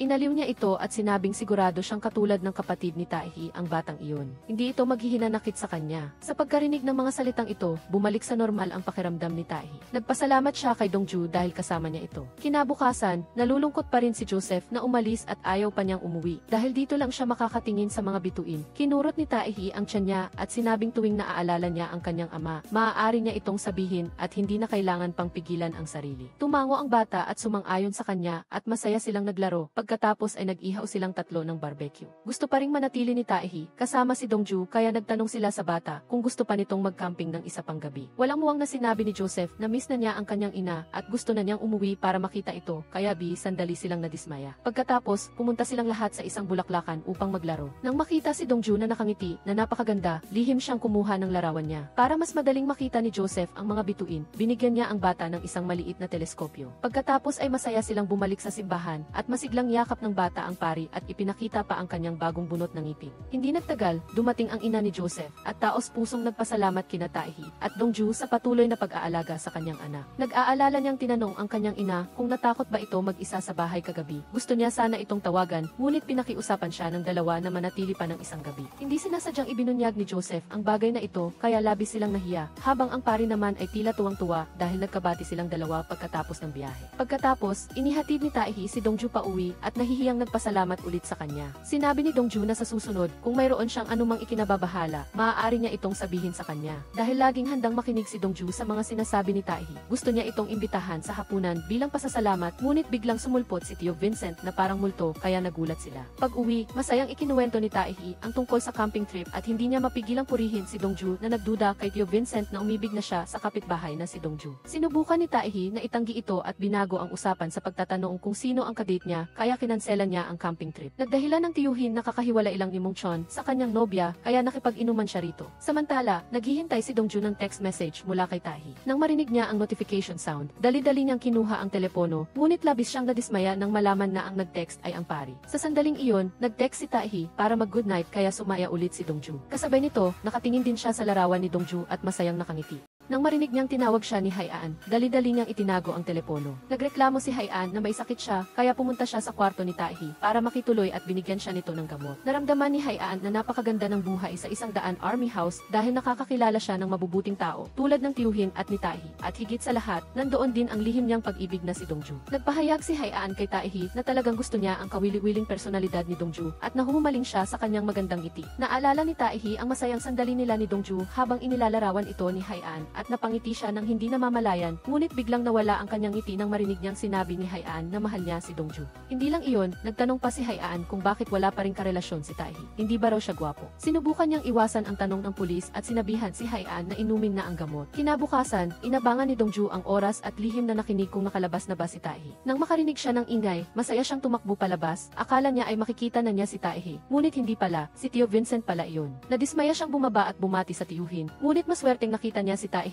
na naghahanda ng pumasok sa trabaho. Nahihiya silang nagkatinginan at ngumiti ng palihim at nag-alok si Taehi na ihatid si Dongju sa trabaho. Masaya silang umalis, habang napagtanto naman ng tiyuhin na tiyak na tinamaan na ng pana ng pag-ibig ang dalawang ito. Sa kotse, maingat na binigyan ni Dongju si Taehi ng isang kahon ng bitamina. Pagdating nila sa destinasyon, masaya silang nagkawayan bilang paalam. Pagkatapos, nagpunta si Taehi sa school gate para mag-traffic control at nagkataong nakita niya ang ina ni Chongha. Tiningnan siya nito mula ulo hanggang paa at mumiti ng mapangutya. Pag-uwi, pinagtawanan ng ina ang kaawa-awang itsura ni Taehi sa harap ni Chongha at hindi niya maintindihan kung bakit tapat ang kanyang anak sa isang ordinaryong tao. Nagalit siya at pumasok sa silid para mag-impake ng kanyang mga gamit at nakipagtalo sa kanyang ina at sinabing baliw lang ito sa mga lalaki at hindi siya kailanman tunay na minahal. Galit na galit ang ina at sinampal si Chongha sa mukha. Maagang natapos sa trabaho si Dongju ngayon, kaya bumalik siya para hanapin si Taehi dahil gusto niyang makasama ito sa hapunan. Masaya na sana silang aalis nang biglang sumulpot si Chongha at sinira ang masayang sandali nila. Walang pasubali siyang kinaladkad ang kanyang mga bagahe sa bahay ni Taehi at sinabing gusto niyang manatili roon na ikinahiya niya. Napakaunawain ni Dongju kaya sinenyasan niya itong sundan si Chongha. Sinabi ni Chongha sa tiyuhin na mananatili lang siya roon ng ilang araw. Labis na nababagabag si Taehi sa pagiging walang paalam niya kaya lumabas siya. Nagmadaling sumunod si Chongha at direkta niyang sinabi rito na matagal na silang tapos ngunit ayaw nitong tanggapin.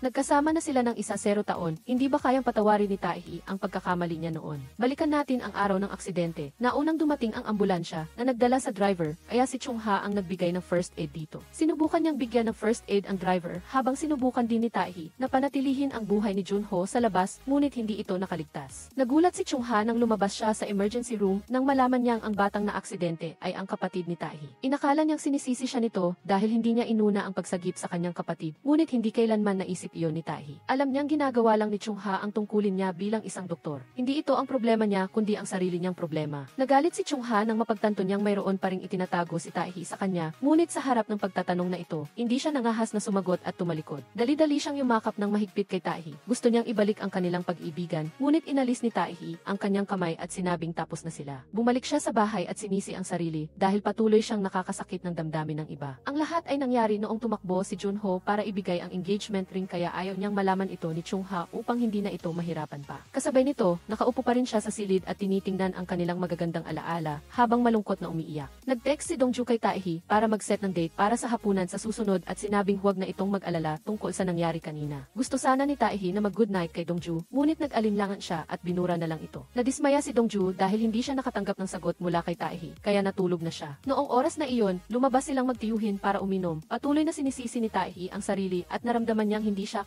dapat maging masaya. Lagi siyang natatakot na magiging masaya siya habang nagdurusa ang ibang tao dahil sa kanya. Kahit gaano pa kamahal ng tiyuhin si Taehi at sinubukan niyang kumbinsihin, hindi pa rin niya malampasan ang sakit mula sa nakaraan. Kinabukasan, nagdala ng kaunting regalo ang ama ni Dongju para sa pari na kapatid ng kanyang asawa. Labis na nag-aalala ang ama para kay Dongju, ngunit hindi siya nangangahas na pumunta sa boarding house para dalawin siya dahil baka magreklamo ito na sinusubaybayan siya. Samantala, patuloy na nagte-text ang ina ni Chongha para humingi ng tawad at umaasang umuwi na siya, ngunit hindi siya sinasagot ni Chongha. Bigla siyang nakita ni Dongju na naghahanda ng pumasok sa trabaho, kaya sinamahan niya ito. Sinadya pa ni Chongha na marinig ni Dongju ang tawag sa telepono kung saan sinabi niyang nag-book na si Taehi ng hapunan para sa kanilang dalawa at ipinagyabang pa ang kanilang 1-0 taong pag-ibig sa harap niya. Nalungkot si Dongju nang marinig niya ito. Pagdating niya sa punerarya, nakita niyang sinusubukan ni Sora na akitin ang pinuno ng grupo. Galit niyang pinangaralan ang sarili na ang pinuno ng grupo ay nagdurusa sa kanyang 20 taong unang pag-ibig at hiniling na huwag na silang guluhin pa ni Sora. Ang susunod na bisita ni Dongju ay isang isang high school girl.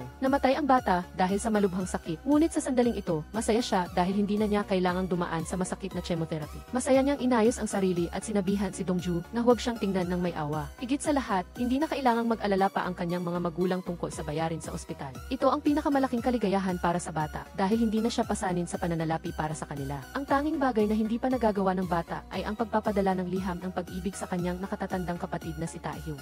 Agad na sinunod ni Dongju ang bili ng bata at kinuha ang liham sa locker at inilagay ito sa locker ni Taehyung. Nang makita ang liham, agad niya itong binuksan at binasa. Dahil sa sakit ni Seorin at nalalagas ang kanyang buhok, lagi siyang nakasuot ng wig. Dahil dito, hindi sinasadyang kinukutya siya ng kanyang mga kaibigan sa paaralan at sa sandaling iyon, lumitaw si Taehyung upang protektahan si Seorin. Mula noon, nahulog na ang loob ng bata sa kanya at madalas niyang sinusubaybayan ang bawat galaw ni Taehyung. Sa huli, nagpasya siyang ipahayag ang kanyang damdamin sa pamamagitan ng mga linyang ito at sinabing kailangan niyang pumunta sa Amerika para magpagamot. Hindi niya alam kung makikita pa niya si Taehyung, ngunit gusto pa rin niyang ipaalam dito na mahal niya ito.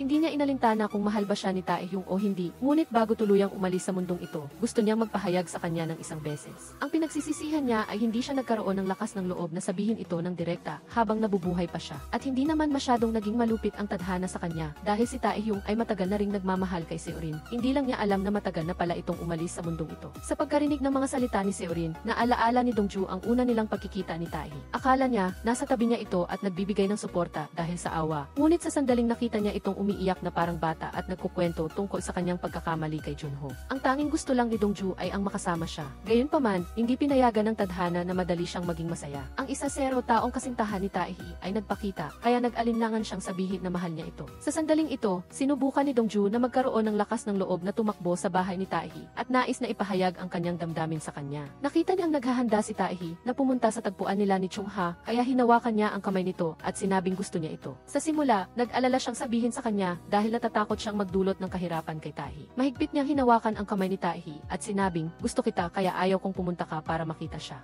Sa harap ng pagtatapat ni Dongju, nag-alinlangan ang mga mata ni Taehy, ngunit malamig niyang sinabi, hindi kita minahal. Itinulak niya ang kamay nito at tumalikod, iniwan si Dongju na nakatayo roon na tulala. Pumunta siya para makipagkita sa ina ni Chungha at sinabi nitong bubuksan niya ang isang klinika para sa kanya sa kondisyon na babalikan ni Taehy si Chungha. Binalikan niya si Chungha dahil mayroon na siyang ibang babae sa kanyang isip. Agad na tinawagan ng ina si Chungha at sinabing dapat na siyang sumuko kay Taehy dahil may gusto na itong iba, ngunit inakala niya na nagsisinungaling lang ang kanyang ina. Nakipagtalo si Chungha sa kanyang ina at humagulgol sa iya. Noong oras na iyon, umiinom si Dongju kasama ang kanyang mga matatalik na kaibigan. Nagreklamo pa si Sora na hindi sinasagot ng pinuno ng grupo ang kanyang mga text message o tawag. Noong araw na iyon, sinabi ng kanyang lola na kung gusto ka rin ng taong gusto mo, iyon ay isang himala dahil bihira lang ang ganito. Tahimik lang si Dongju na nakikinig at patuloy na umiinom ng alak habang si Taehy naman ay nakaupo ng malungkot sa tabi ng ilog. Mabigat ang mga hakbang niya pauwi, naaalala pa rin ang pagtatapat ni Dongju. Kasabay nito, naisip din niya ang pagtanggi ni Taehy sa kanyang pag-ibig kaya masakit ang loob niya at napaupo habang humahagulgol. Halatang may nararamdaman sila para sa isa't-isa, ngunit patuloy silang nagdudulot ng sakit sa isa't-isa. At hindi lang sila, kundi pati na rin si Chungha, parang sinasaksak ni Taehy ang kanyang puso, kaya ang tanging magagawa lang niya ay sumpain siya bilang isang masamang tao. Kasabay nito, nagkataong dumaan si Haian sa kinaroroonan ni Dongju at nakita niya itong umiiyak sa gitna ng daan. Kaya inihatid niya ito sa bahay at hindi tumigil sa pagtatanong kung sino ang nambuli kay Dongju. Siguradong tutulungan siya nito kapag sinabi niya. Ngunit paano makapagsasalita si Dongju, kaya pumasok na lang siya sa bahay at naupo sa isang sulok. Kinabukasan pagkalabas niya ay muli silang nagkita. Nagsorry siya kay Taehy kung nagdulot ng pagkailang ang nangyari kagabi sa pagitan nila. Tamang-tama, dumating ang tiyo at binati si Dongju at sinabing sumabay na siya sa sasakyan ng pamangkin niya, ngunit tumanggi si Dongju. Napansin ng tiyo na siguradong may nangyari sa kanilang dalawa at lalong kakaiba dahil maging si Chungha ay umalis din kinagabihan. Nangangamba siya sa kalooban ni Taehy dahil baka hindi ito makapagtrabaho, ngunit ginusto ni Taehy na gamitin ang pagiging abala para gumaan ang pakiramdam. Kasabay nito, pumunta si Dongju sa simbahan para makipag-usap sa pari at inamin niyang tinanggihan siya ni Taehy. Pero ang kakaiba, mas lalo pa niya itong nagustuhan pagkatapos. Nagulat ang pari na tinanggihan ni Taehy si Dongju samantalang nakikita niya ang may nararamdaman din ito para sa kanyang pamangkin. Gayunpaman, inalo pa rin ng pari si Dongju at pinayuhang huwag magpapagutom dahil sa broken heart. Sa pagkakataong ito sa meeting, natalo ang Onju Hospital Funeral Home sa ranggo ng kalaban dahil mas mataas ang antas ng kasiyahan sa pagkain ng mga ito. May balak silang mag-imbestiga roon pero pero ang direktor ng Daesan ay nagtrabaho na rito ng 20 taon kaya di titingin lang sa likod ay mabubuking na sila. Napansin niya na ilang buwan pa lang si Dongju sa trabaho at tiyak na hindi siya makikilala ng direktor doon kaya inutusan siya ng team leader na pumunta. Tinukoy pa niya si Taehi na sasama kay Dongju ngunit nag-aalangan siyang harapin ito kaya nagmakaawa siyang si Tio na lang ang humalili. Nakita niyang mukhang pagod si Dongju kaya sinabi niyang umidlip muna ito ngunit sinabi niyang ayos lang siya at dahil lang sa bagong inom siya. Kaya pala bumili na si Taehi ng pang-alis ng epekto ng alak at inilagay sa kotse. Nakita rin ng Tio na binili niya iyon para kay Dongju kaya sinabi niyang inumin niya iyon. Pagdating sa Daesan Funeral Home, ginamit ng Tio ang kanyang galing sa pagsasalita at matagumpay na humiling na tikman ang beef bone soup doon. Bilang isang connoisseur, tumpak niyang inanalisa ang recipe ng pagluluto nito kaya humanga si Dongju. Tamang-tama, nag-anunsyo si Sora na naghahanda siyang mag-apply bilang nursing aide sa Onju Hospital at hindi na kailangang sabihin na tiyak na gusto niyang ligawan ang team leader. Nagalit si Dongju at nasabi niya nang hindi sinasadya na huwag siyang lalapit sa funeral home nila at nagulat siya nang makita niya ang kalabang funeral director na nakatayo sa likod. Kasabay nito, dumating si tatay sa 101 office at nakita si Taehi, kaya humiling siyang dalhin nito ang gamit para sa kanyang anak. Nalungkot si tatay dahil hindi niya maalagaan ang kanyang anak kapag nag-aaral ito ng husto, kaya hiniling niya kay Taehi na alagaan si Dongju dahil magkatabi lang sila ng gusali. Tumango siya at nangako sa tatay nito at inihatid pa siya pabalik sa trabaho. Nang makauwi na si Tio at si Dongju kinagabihan, nakita nilang naghihintay si Damin sa harap ng pinto. Sinabi niya na ipinakilala siya ng pari doon at inamin niyang isa lang siyang ulila na walang kaibigan o kamag-anak. Kaya naman sa kasal niya, gusto niyang humingi ng tulong sa isang tao na magpanggap na kaibigan niya para makisaya kasama niya. Ang kahilingan na ito ay medyo kakaiba pero tiyak natutulungan siya ni Tio Vincent at gusto ring tumulong ni Dongju. Pagkatapos noon, pinindot ni Taehi ang doorbell ng kwarto ni Dongju at ibinigay sa kanya ang 2 bag na pinadala ng tatay nito sa katahimik na umalis. Binigyan din ng tatay niya ng kimchi at stir-fry si Taehi. Napakasarap kumain ni Tio Vincent at sinabing may misyon si Taehi sa susunod na linggo na magpanggap na bisita sa kasal kasama si Dongju. Ayaw niyang sumama kay Dongju ngunit pinilit siya ng Tio na pumunta. Sa kabilang banda, tinanong ni Dongju ang tatay niya kung may ibinigay ba ito kay Taehi. Sinabi niya na binigyan niya ito ng homemade na kimchi kaya nag-alala siya na baka hindi nila ito magustuhan at itapon lang kaya maging awkward. Akala ng tatay niya ay okay lang dahil napakamasigasig ni Taehi at inihatid pa siya pauwi. Bago ibaba ang telepono, pinayuhan ng tatay niya si Dongju na umuwi sa tuwing gusto niya ang luto niya. Kinaumagahan, naghahanda na siyang mag-ehersisyo nang makita niya si Haian kaya naglakad-lakad silang dalawa. Nagbahagi siya ng maraming kwento tungkol sa pagkabata niya at sinabing gusto kitang sobra. Para kang gamot na nagpapagaling sa akin sa tuwing napapagod ako at na-stress. Maaari mo bang tanggapin ang aking pagmamahal? Nagulat si Dongju sa pagtatapat ni Haian, subalit tinanggihan pa rin niya ito dahil mayroon na siyang ibang gusto. Umiti si Haian at sinabing ayos lang iyon pero pag uwi niya ay naupo siya at umiyak dahil sa pagtanggi niya.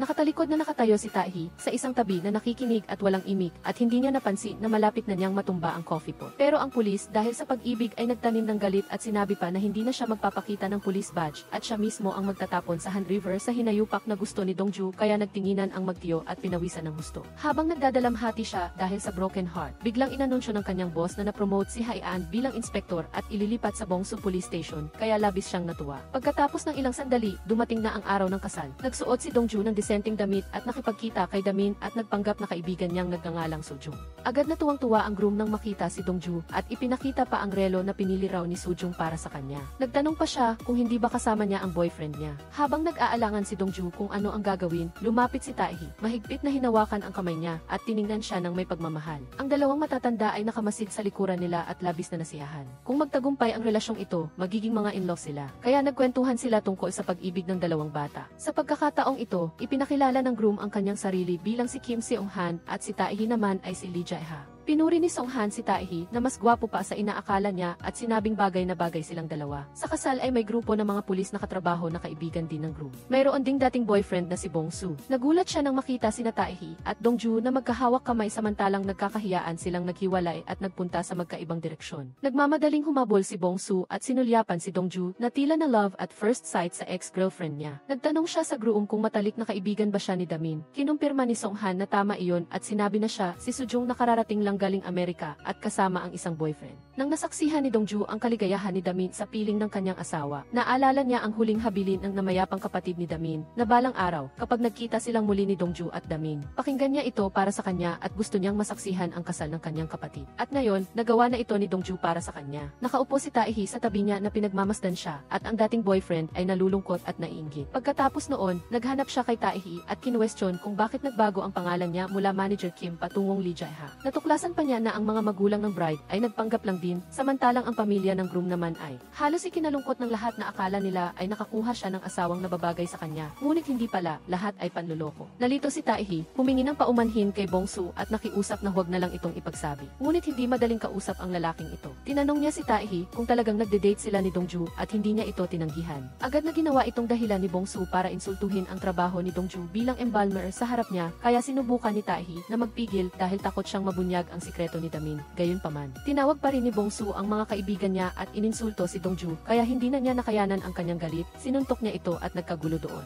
Sa huli, nabunyag ang sikreto ni Damin kaya nagalit ng husto ang biyenan niya. Ngunit naintindihan siya ng kanyang asawa at hindi sinisi si Damin dahil wala naman siyang kamag-anak o kaibigan. Nang malaman niyang nagpapanggap lang sina Taehi at Dongju na nagde-date, nang hinayang siya at nagbigay ng payo na huwag palalampasin ang anumang bagay para hindi magsisi sa huli tulad ng ginawa niya. Kaya humingi ng tawad si Taehi kay Dongju dahil tumanggap siya ng pera mula sa hayop na iyon noon at sinaktan siya. Humingi ng tawad dahil nagsinungaling siyang hindi niya gusto si Dongju. Pagkasabi nito, hinalikan niya ito at sinabing gusto kita, at sa pagtugon ni Dongju, nagyakap at naghalikan sila ng buong pagmamahal sa ilalim ng kalangitan sa gabi. Inakala ni Taehi na ang kanyang buhay ay mananatiling malungkot hanggang sa makilala niya si Dongju. Hinawakan niya ng mahigpit ang kamay nito, pinasalamatan siya at nangakong hindi niya na ito bibitawan. Hinalikan naman siya nito sa pisngi at nagtinginan sila na nahihiya. Nang humarap si Dongju, mabilis na lumapit si Taehi at hinalikan ulit siya sa kasila sabay na naglakad pa uwi na magkahawak kamay. Gusto ni Taehi na mag-date sila kinabukasan, ngunit kailangan niyang umalis para sa isang 2-day business trip sa Cheongnam. May mga matatandang namatay sa Seoul pero gusto nilang umuwi sa probinsya para sa kanilang libing, kaya natural na gagawin iyon ng mga embalmer na tulad niya para matupad ang kanilang huling hiling. Kinabukasan, ang dalawang bisita niya ay ang mag-asawa ng matandang lalaki. Kahit namatay na sila, magkasama pa rin silang pumunta rito. Nang makita niya hindi marunong magtali ng tali ng damit ang matanda, lumapit siya para tulungan ito. Pagkatapos, sinunod ni Dongju ang huling habilin ng matanda at naglagay ng isang plato ng persimmon sa altar nila dahil paboritong kainin ng asawa niya ang persimmon noong nabubuhay pa. Pagkatapos ng seremonya ng pagdadala ng patay, lumabas sa wind chime na 5 na lang ang natitira at masayang naghawak kamay ang mag-asawa at dumaan sa tarangkahan patungong langit. Pagka-out ni Dongju, nagpunta si Taehi mula Seoul para sunduin siya at binigyan pa si Dongju ng isang baukwet ng bulaklak. Tuwang-tuwa siyang nagtanong kung gusto niyang kumain ng persimmon, ay handa ba siyang umakyat sa puno at pumitas para sa kanya, kaya nagtaka si Taehi dahil akala niya gusto niya talagang kumain ng persimmon. Kinabukasan, kailangan ni Dongju na gumising ng maaga para pumasok at nag-text siya kay Taehi, ngunit hindi ito sumagot kaya akala niya ay hindi pa ito gising. Hindi niya alam na nasa labas si Taehi at namimitas ng persimmon para kay Dongju at masayang ipinagyayabang sa kanya na marami siyang napitas na persimmon. Bago matapos ang shift niya, nag-text pa si Taehi na susunduin niya si Dongju kaya napangiti siya ng palihim habang binabasa ito. Sa kabilang banda, hindi sinasadyang nakita niya si Haian kaya nagulat siya at tinago ang cellphone. Isang melon milk lang ang natira kaya gusto ni Haian na ibigay na lang ito kay Taehi. Ngunit nakita niyang nagmamadaling inilagay ng lahat ang kanilang mga binili sa basket ni Haian. Tiningnan niya ang shopping cart ni Taehi at naramdaman niyang kakaibang magkatulad ang kanilang mga gusto. Sa psikolohiya, sinasabi na kapag ang dalawang tao ay mas magkatulad sa panlasa at mas malapit sa isa't isa, mas madali silang magtaksil. Kaya naman, inasikaso niya ang pagbayad sa binili ni Haian. Pagkaraan lang, tumakbo ang tiyo na natataranta at sinabing ninakaw ng kung sinong magnanakaw ang lahat ng persimmon sa bakuran. Kahit gaano ka pa kahirap, sino ang magnanakaw ng berdeng persimmon? Nagulat siya nang marinig na hindi pa pala hinog ang mga ito, ngunit hindi niya rin inamin na siya ang nagnakaw. Bago siya umalis, pinayuhan ng tiyo si Taehi na umuwi bago mag alas 7 ng gabi kung hindi ay masasaktan siya. Kasabay nito, masayang ipinabatid ni Sora kay Dongju na nakapasa na siya bilang nursing aide sa Onju Hospital at gusto niyang yayain si Dongju na mag-celebrate. Ngunit nang makita niya ang team leader, agad siyang nag-disconnect. Narinig niyang pinag-uusapan ng team leader ang isang batang pasyente, kaya nag-alok siyang tulungan siya. Kinagabihan, inihatid ni Taehi si Dongju pauwi at habang nanonood sila ng movie schedule, biglang dumating ang tiyo at ang pari kaya nagulat sila. Hindi niya inaasahan na inimbita ng tiyo ang pari na kumain sa bahay nang hindi man lang nagpapaalam sa kanila. At sa mga ganitong pagtitipon, hindi pwedeng mawala ang paglalaro ng baraha. Mahusay maglaro ng baraha ang magpinsan na si Dongju samantalang sila Tio Vincent at Taehi ay laging natatalo. Sa huli, nanalo ang team ni na pinsan Dongju at ang natalo ay kailangang bumili ng beer para sa lahat. Sinabi ni Taehi na siya na ang bibili at sinenyasan si Dongju na lumabas kasama siya. Masaya silang naghawak kamay at umalis habang ang dalawang matatanda sa likuran ay nakatingin at labis na nasisiyahan. Nag-usat sila sa isang coffee shop at ipinabatid ng pari na lumabas na sila ni Tio Vincent para uminom kaya hindi na kailangan pang umuwi ni Dongju. Plano niyang ipakilala si Taehi sa kanyang mga mga kaibigan kinabukasan. Habang masaya silang nag-uusap na magkahawak kamay at naglalakad ay hindi sinasadyang nakita sila ng nanay ni Chung-ha. Kinabukasan, pumunta ang nanay niya para ikwento sa anak ang nakita niya at nang hinayang sa nakita niyang kalunos-lunos na kalagayan nito. Hindi nakinig si Chung-ha at sinigawan pa ang kanyang nanay at hiniling na huwag na silang magkita mula ngayon. Sa sandaling iyon, abala si Taehi sa pagtingin sa larawan ng kanyang girlfriend nang biglang sumulpot ang tiyo sa likuran niya kaya nagulat siya. Pagkatapos siyang pagalitan ng tiyo, nagmamadali siyang tumakbo para magtrabaho kaagad. Sa pagkakataong ito, dumating ang mga kaibigan ni Dongju sa bahay para makipaglaro at ipinabatid niya sa kanila na nagde-date sila ni Taehi. Naiinggit si Sora sa kanya samantalang hindi pa rin umuusad ang relasyon nila ng team leader. Nang pumunta si Taehi sa apartment complex para mag-segregate ng basura ay nakita niya ang tatay ni Dongju. Masaya silang nag-usap at hindi niya sinasadyang matawag itong tatay. Ngunit hindi ito nagalit sa kanya at sinabi pang masarap pakinggan iyon. Kinagabihan, sumasakit ang ulo ng nanay ni Chung-ha kaya sinubukan niya itong tawagan ngunit nahimatay siya habang konektado pa rin ang telepono. Pagkatapos lang, namatay siya dahil sa cerebral aneurysm at walang iba kundi si Dongju ang naka-assign na embalmer. Kasabay nito, nakatanggap si Taehi ng mensahe ng abiso tungkol sa pagkamatay ng nanay ni Chung-ha. Nang sandaling iyon, nakatingin siya sa larawan ng kanyang nanay at naalala ang mga masasakit na salita na sinabi niya rito bago ito mamatay kaya labis siyang nagsisisi. Nakita niyang muli si nanay ni Chung-ha sa espesyal na silid. Kahit na ang pagkikita na ito ay isang masamang tadhana, umasa pa rin siya na tutulungan ni Dongju si Chung-ha na makabalik sa dati niyang posisyon dahil palagi itong nag-iisa. Nagpunta si Tio Vincent para makiramay kay Chung-ha, ngunit patuloy itong nakatingin sa pinto na umaasang darating si Taehi. Pagkatapos, sinundo niya si Dongju sa bus terminal at tinanong siya kung bakit hindi siya pumunta sa libing at kung dahil ba iyon sa kanya. Kahit sinabi ni Taehi na hindi, pinayuhan pa rin siya ni Dongju na pumunta roon dahil nagkakilala naman silang dalawa. Kinabukasan, pinag-isipan niyang mabuti ang sinabi ni Dongju kagabi at nagdesisyong pumunta para makiramay sa nanay ni Chung-ha. Nang makita siya nito, hindi na niya maitago ang kanyang damdamin kaya umiyak siya ng malakas sa harap ni Taehi. Mukhang matagal nang kinikimkim ni Chung-ha ang lahat ng emosyon niya para lang makita siya at maibuhos ang lahat. Sa labas, nagulat ang kanilang mga katrabaho dahil dumating si Taehi at inisip pa na baka magkabalikan sila pagkatapos nito. Sinabi pa nila na kung nag-propose noon si Taehi kay Chung-ha, may anak na sana sila ngayon. Hindi sinasadyang narinig ni Dongju ang pag-uusap kaya labis siyang nalungkot. Kinagabihan, pag-uwi niya ay nakita niyang naghihintay si Taehi sa kanya. Alam niyang narinig ni Dongju ang sinabi ng kanyang mga kasamahan kaya inalo niya ito na huwag mag-alala dahil siya lang ang nasa puso niya ngayon. Sa araw ng paglilibing, nangako si Chung-ha sa puntod ng kanyang ina na titigilan na niya ang paghabol kay Taehi kaya sana ay mapayapa itong pumanaw at huwag na siyang alalahanin pa. Pagkatapos noon, 4 na beses na lang ang natira sa wine chime na nagpapakita ng huling habilin. Kinabukasan, biglang dumating ang lola ni Taehi mula sa probinsya para bisitahin siya. Nang makita niya ang tiyo na may mahabang buhok, kinuha niya ang gunting at gustong gupitin ito kaya natakot ang tiyo at tumakbo. Pagsapit ng gabi, nahirapan siyang matulog kaya lumabas siya para magpahangin at nakita niya roon si Taehi. Hiniling niya na sana ay bumalik na ito sa pagiging doktor sa halip na gawin ang hindi matatag na trabaho na ito. Ngayon, si Taehi na lang ang nag-iisang anak ng nanay niya kaya hindi na niya ito maaaring bigin pa. Kinaumagahan, nagkataong nagkita ang maglola at si Dongju kaya nag-ehersisyo silang kasama niya. Sinabi niyang darating ang nanay niya dahil ang ika-9 na araw ay anibersaryo ng pagkamatay ng kapatid niyang si Junho. Biglang nauhaw ang lola kaya tumakbo si Taehi para bumili at sa panahong iyon ay tinanong niya si Dongju kung ano ang trabaho nito. Nang marinig niyang embalmer siya, nagulat ang lola at pinayuhan siyang humanap na lang ng ibang mas magandang trabaho.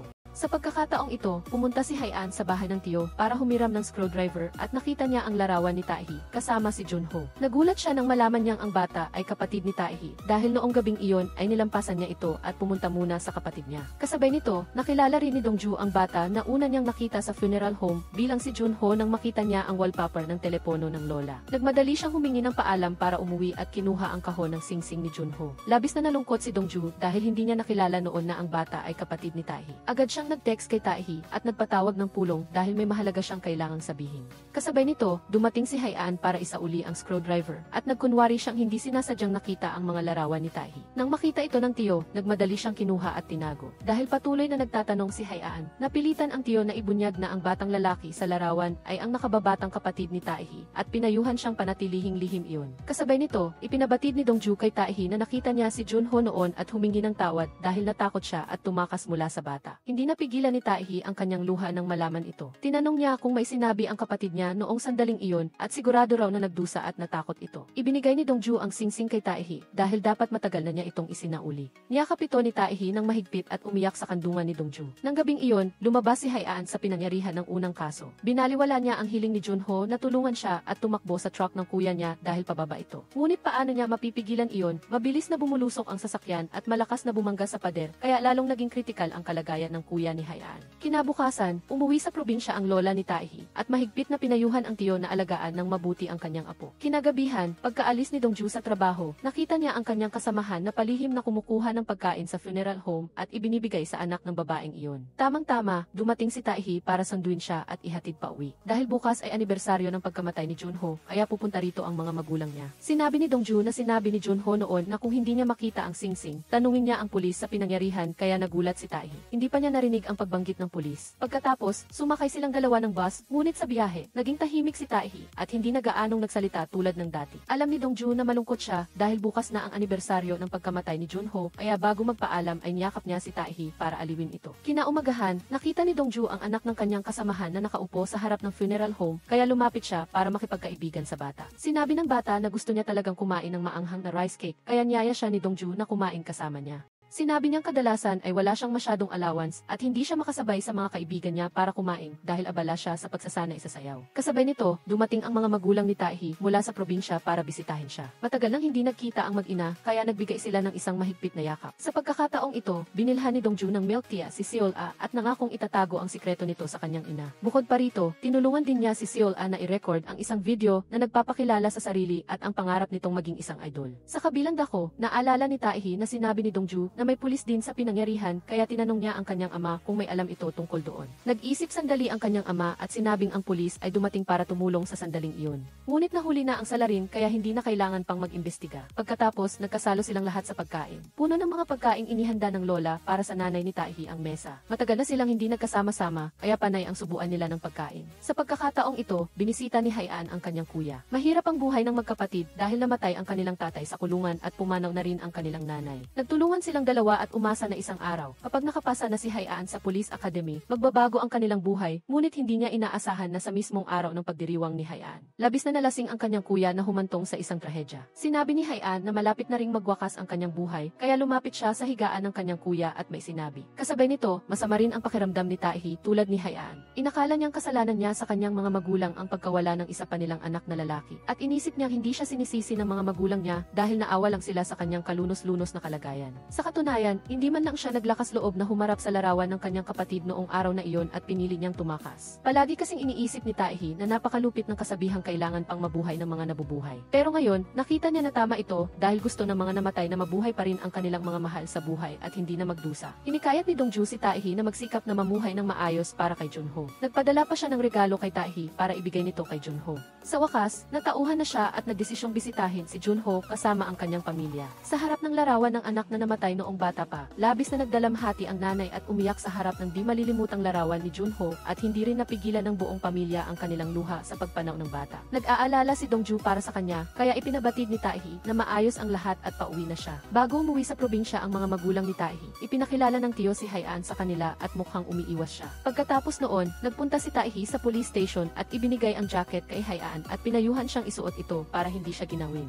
Hindi na niya gustong itago ang tungkol sa kanilang pagdidate, kaya inamin niyang karelasyon niya si Dongju. Baka maramdaman ni Haian na pinagtaksilan niya ito, pero gusto pa rin ni Taehi na sabihin kahit nakamuhian pa siya nito. Kalmadong sinabi ni Haian na ayos lang iyon dahil mahal na mahal niya si Taehi at nagpasalamat siya para sa jacket. Nang aalis na siya, nakita niya ang pulis na in charge sa investigasyon sa kaso ni Junho, kaya tinanong niya ito tungkol sa unang pulis na dumating sa pinangyarihan. Sinabi ng pulis na huli na ang pag-ulat ng mga residente, kaya nang dumating siya, dinala na ang dalawa sa emergency room. Nang gabing iyon, nakatanggap ng balita ang funeral home na namatay na ang nanay at si Seol-a. Dahil hindi makayanan ng nanay ang pressure sa pananalapi at ayaw niyang iwan ang anak na mag-isa, siya mismo ang pumatay sa anak niya at nagpakamatay. Labis na nabigla si Seol-a na walang kamalay-malay nang marinig niya mismo kay Dongju ang balita ng kanyang pagkamatay. Hindi inakala ni Seol-a na gagawin iyon ng kanyang ina sa kanya dahil marami pa siyang hindi natapos na pangarap. Kahit mahirap o ano paman ang sitwasyon, hindi natatakot si Seol-a, ngunit ayaw niyang umalis ng maaga, kaya umiyak siya at nagmakaawa kay Dongju na iligtas siya. Hindi niya alam kung paano tutulungan si Seol-a, kaya niyakap lang niya ang bata at inalo. Nang hawakan ni Dongju ang bangkay ng nanay, kakaiba at hindi nagbago ang silid tulad ng sa iba. Naguluhan si Dongju at ikinuwento ito sa pari at naisip ng pari na hindi nararapat ang nanay na ito na tumanggap ng himala dahil nakagawa siya ng dalawang pinakamalaking kasalanan, ang pagiging malupit sa sarili niyang anak at ang pagpapakamatay. Gayunpaman, nakaramdam pa rin ng paninisi si Dongju dahil hindi niya natulungan si Seol-a at maging si Junho. Inisip niya na wala siyang silbi at labis siyang umiyak. Pagkatapos, nagdesisyon si Dongju na i-upload ang dancing video ni Seol-a online at mabilis itong nag-viral. Sa video, video, sinabi ni Seol na gusto niyang maging isang idol para mabuhay siya sa puso ng lahat at kumita ng maraming pera para hindi na mahirapan ang nanay niya. Napanood ng tatay ni Dongju ang balita sa TV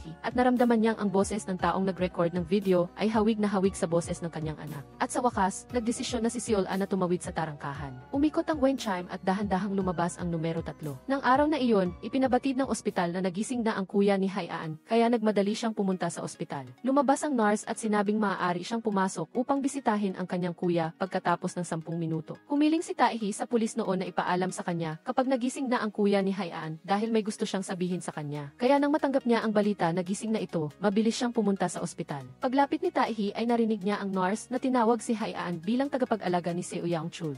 Nagulat siya nang malaman niyang ang salarin na pumatay sa kanyang kapatid ay ang kuya ni Haian. Naging malungkot si Taehi, kaya umalis siya, ngunit hinabol siya ni Haian at pinigilan siya. Seryosong tinanong ni Taehi si Haian kung kilala ba niya si Kim Junho. Bagamat alam na alam ni Haian ang sitwasyon, nagkunwari pa rin siyang hindi niya alam sa harap ni Taehi, kaya galit na galit siyang umuwi. Nakita ng tiyo na nakaupo lang siya sa isang sulok na seryoso ang mukha at hindi niya alam kung anong nangyari. Pagkatapos noon, pumasok si Haian at inamin ang lahat ng kasalanang nagawa ng kanyang kuya sa pamilya ni Taehi. Paulit-ulit siyang yumuko at humingi ng tawad sa kanila at sinabing hindi na sana niya hinayaang magmaneho ang kanyang kuya noong araw na iyon. Ibig sabihin nito ay kasama ni Haian ang kanyang kuya, kaya pinilit siya ni Taehi na ikwento ang buong katotohanan na walang kulang na detalye. Nang araw na iyon, nakatanggap si Haian ng abiso na nanguna siya sa klase at siya ang magtatalumpati bilang kinatawan ng lahat ng estudyante sa graduation. Labis na natuwa ang kanyang kuya, kaya umorder siya ng alak para mag-celebrate. Noong una, ayaw ni Haian dahil kailangan pa niyang magmaneho, pero sinabi ng kuya niya na bihira lang ang ganitong okasyon, kaya kailangan nilang mag-celebrate. Tinanong ulit ni Haian ang kanyang kuya kung kailan siya magpapakasal kay Mirong, ngunit naramdaman niyang isa siyang sawimpalad. Hindi siya karapat-dapat na magkaroon ng isang buong pamilya dahil wala siyang high school diploma at may criminal record pa.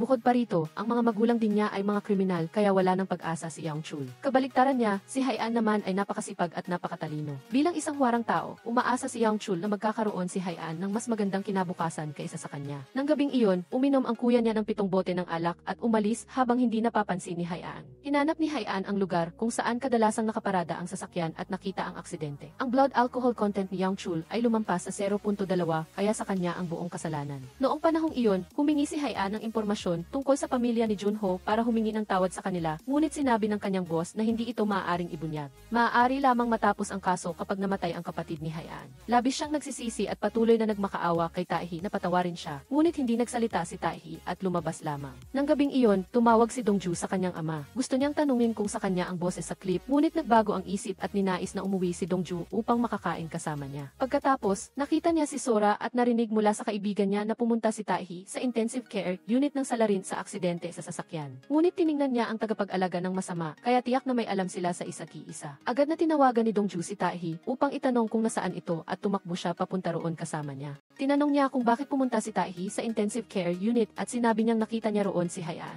Araw-araw, nagtatawanan sila at kumakain ng magkasama. Palagi silang itinuturing ang isa bilang matalik na kaibigan, ngunit hindi niya inaasahan na ang kaibigang ito ay ang kapatid ng salarin na naging dahilan ng pagkamatay ng kanyang kapatid. Lubos na nalungkot si Taehi sa malupit na katotohanan ito, kaya uminom siya ng walang tigil hanggang sa malasing, kaya napilitan si Dongju na iwi siya. Ang kasalanang ginawa ni Haian ay napakalaki, kaya hindi na siya maaaring manatili pa sa 100 kwon na bahay. Tahimik na umalis si Haian at isinauli ang jacket kay Taehi. Pagkatapos, binisita niya ang kanyang kapatid, ngunit nakatingin lamang ito sa kanya nang nakabukas ang mga mata at hindi makapagsalita. Pumunta si Taehi sa himpilan ng pulisya upang hilinging makita muli ang Kitty. Sa pinangyarihan noong araw na iyon, ngunit nasira ang server, kaya pansamantalang hindi ito makita. Sa sandaling ito, hindi inaasahang nakatanggap ng balita ang punerarya na namatay ang anak na babae ng dating kasintahan ng pinuno ng pulisya. Hinawakan niya ang kamay ng babae, nais siyang aliwin, ngunit hindi inaasahang nakita ito ng ama at nagalit, sinisisi ang pinuno. Naniniwala siya na ang pagkamatay ng kanyang apo ay dahil sa malas na kamay ni Inseo na lumapit sa kanila. Hinawakan niya ang kwelyo nito at humingi ng kapalit na buhay para sa kanyang apo. Kasabay nito, pumunta si Tito Vincent sa simbahan upang makipag-usap sa pari dahil nalilito siya kung dapat ba niyang patawarin si Haian o hindi. Nagbigay ng payo ang pari na maging mapagbigay at patawarin ang kanyang kaaway, ngunit sinabi niyang ang paggawa nito ay katulad ng paglalagay ng baga sa kanyang ulo na naging dahilan upang hindi maintindihan ni Tito Vincent ang ibig niyang sabihin. Kaya, sa huli, dapat ba siyang magpatawad o hindi? Sa kabilang banda, tinanong ng pinuno si Dongju kung bakit siya nag-resign noong araw na iyon, ngunit bumalik din, nagsisisi ba siya? Sinabi niyang magiging kasinungalingan kung hindi siya nagsisisi at tinanong naman ang pinuno kung siya ba ay nagsisisi. Sumagot siyang maraming beses na siyang nagsisisi. Minsan, gusto niyang magtrabaho sa opisina upang maging matatag ang kanyang buhay, ngunit nararamdaman niyang tuwing inililibing niya ang yumao, nakakatanggap siya ng pasasalamat mula sa kanila. pamilya. Gayunpaman, ang paghatid sa isang napakaliit na kaluluwa ay napakahirap para sa kanya. Naunawaan ng pinuno ng pulisya ang damdamin ng lalaking iyon dahil para sa kanila, tuwing nakikita nila ang mga taong nagluluksa tulad niya, iyon ay simula ng pagkawala ng kanilang mahal sa buhay. Sa loob ng punerarya, nandoon lamang ang lolo ng bata, ngunit wala ang ina dahil sa sandaling ito, mahigpit siyang nakayakap sa bata sa harap ng silid ng lamay. Lumapit ang pinuno, nagbigay ng bagong life jacket sa kanyang anak at nagbigay ng aliw upang pumayag siyang ibalik ang bata sa silid ng lamay. Dumating si Sora upang bigyan siya ng juice at hindi sinasadyang nasaksihan ito, kaya malungkot siyang umalis. Sa istasyon ng pulisya, inatasan ng nakatataas si Haian na suriin ang na-recover na video mula sa server dahil hindi niya maintindihan kung bakit bigla itong binura ng iba. Pagsapit ng gabi, hindi sinasadyang nakita ni Haian si Dongju sa daan kaya humingi siya ng paumanhin dahil hindi siya nakapagpaalam sa kanya noong umalis siya. Tinanong din niya si Dongju kung alam niya kung bakit pumunta si Taehi sa ospital noong araw na iyon, ngunit hindi rin alam ang dahilan ni Dongju. Kinabukasan, nagkaroon ng aksidente sa sasakyan sa pinagtatrabahuhan ni Taehi, kaya nandoon din si Haian upang mag-imbestiga. Nagkakilala sila sa malayo kaya pumunta sila sa isang coffee shop upang mag-usap. Sana gumaling ang iyong kapatid at mabuhay dahil wala nang mas matinding parusa pa kaysa doon.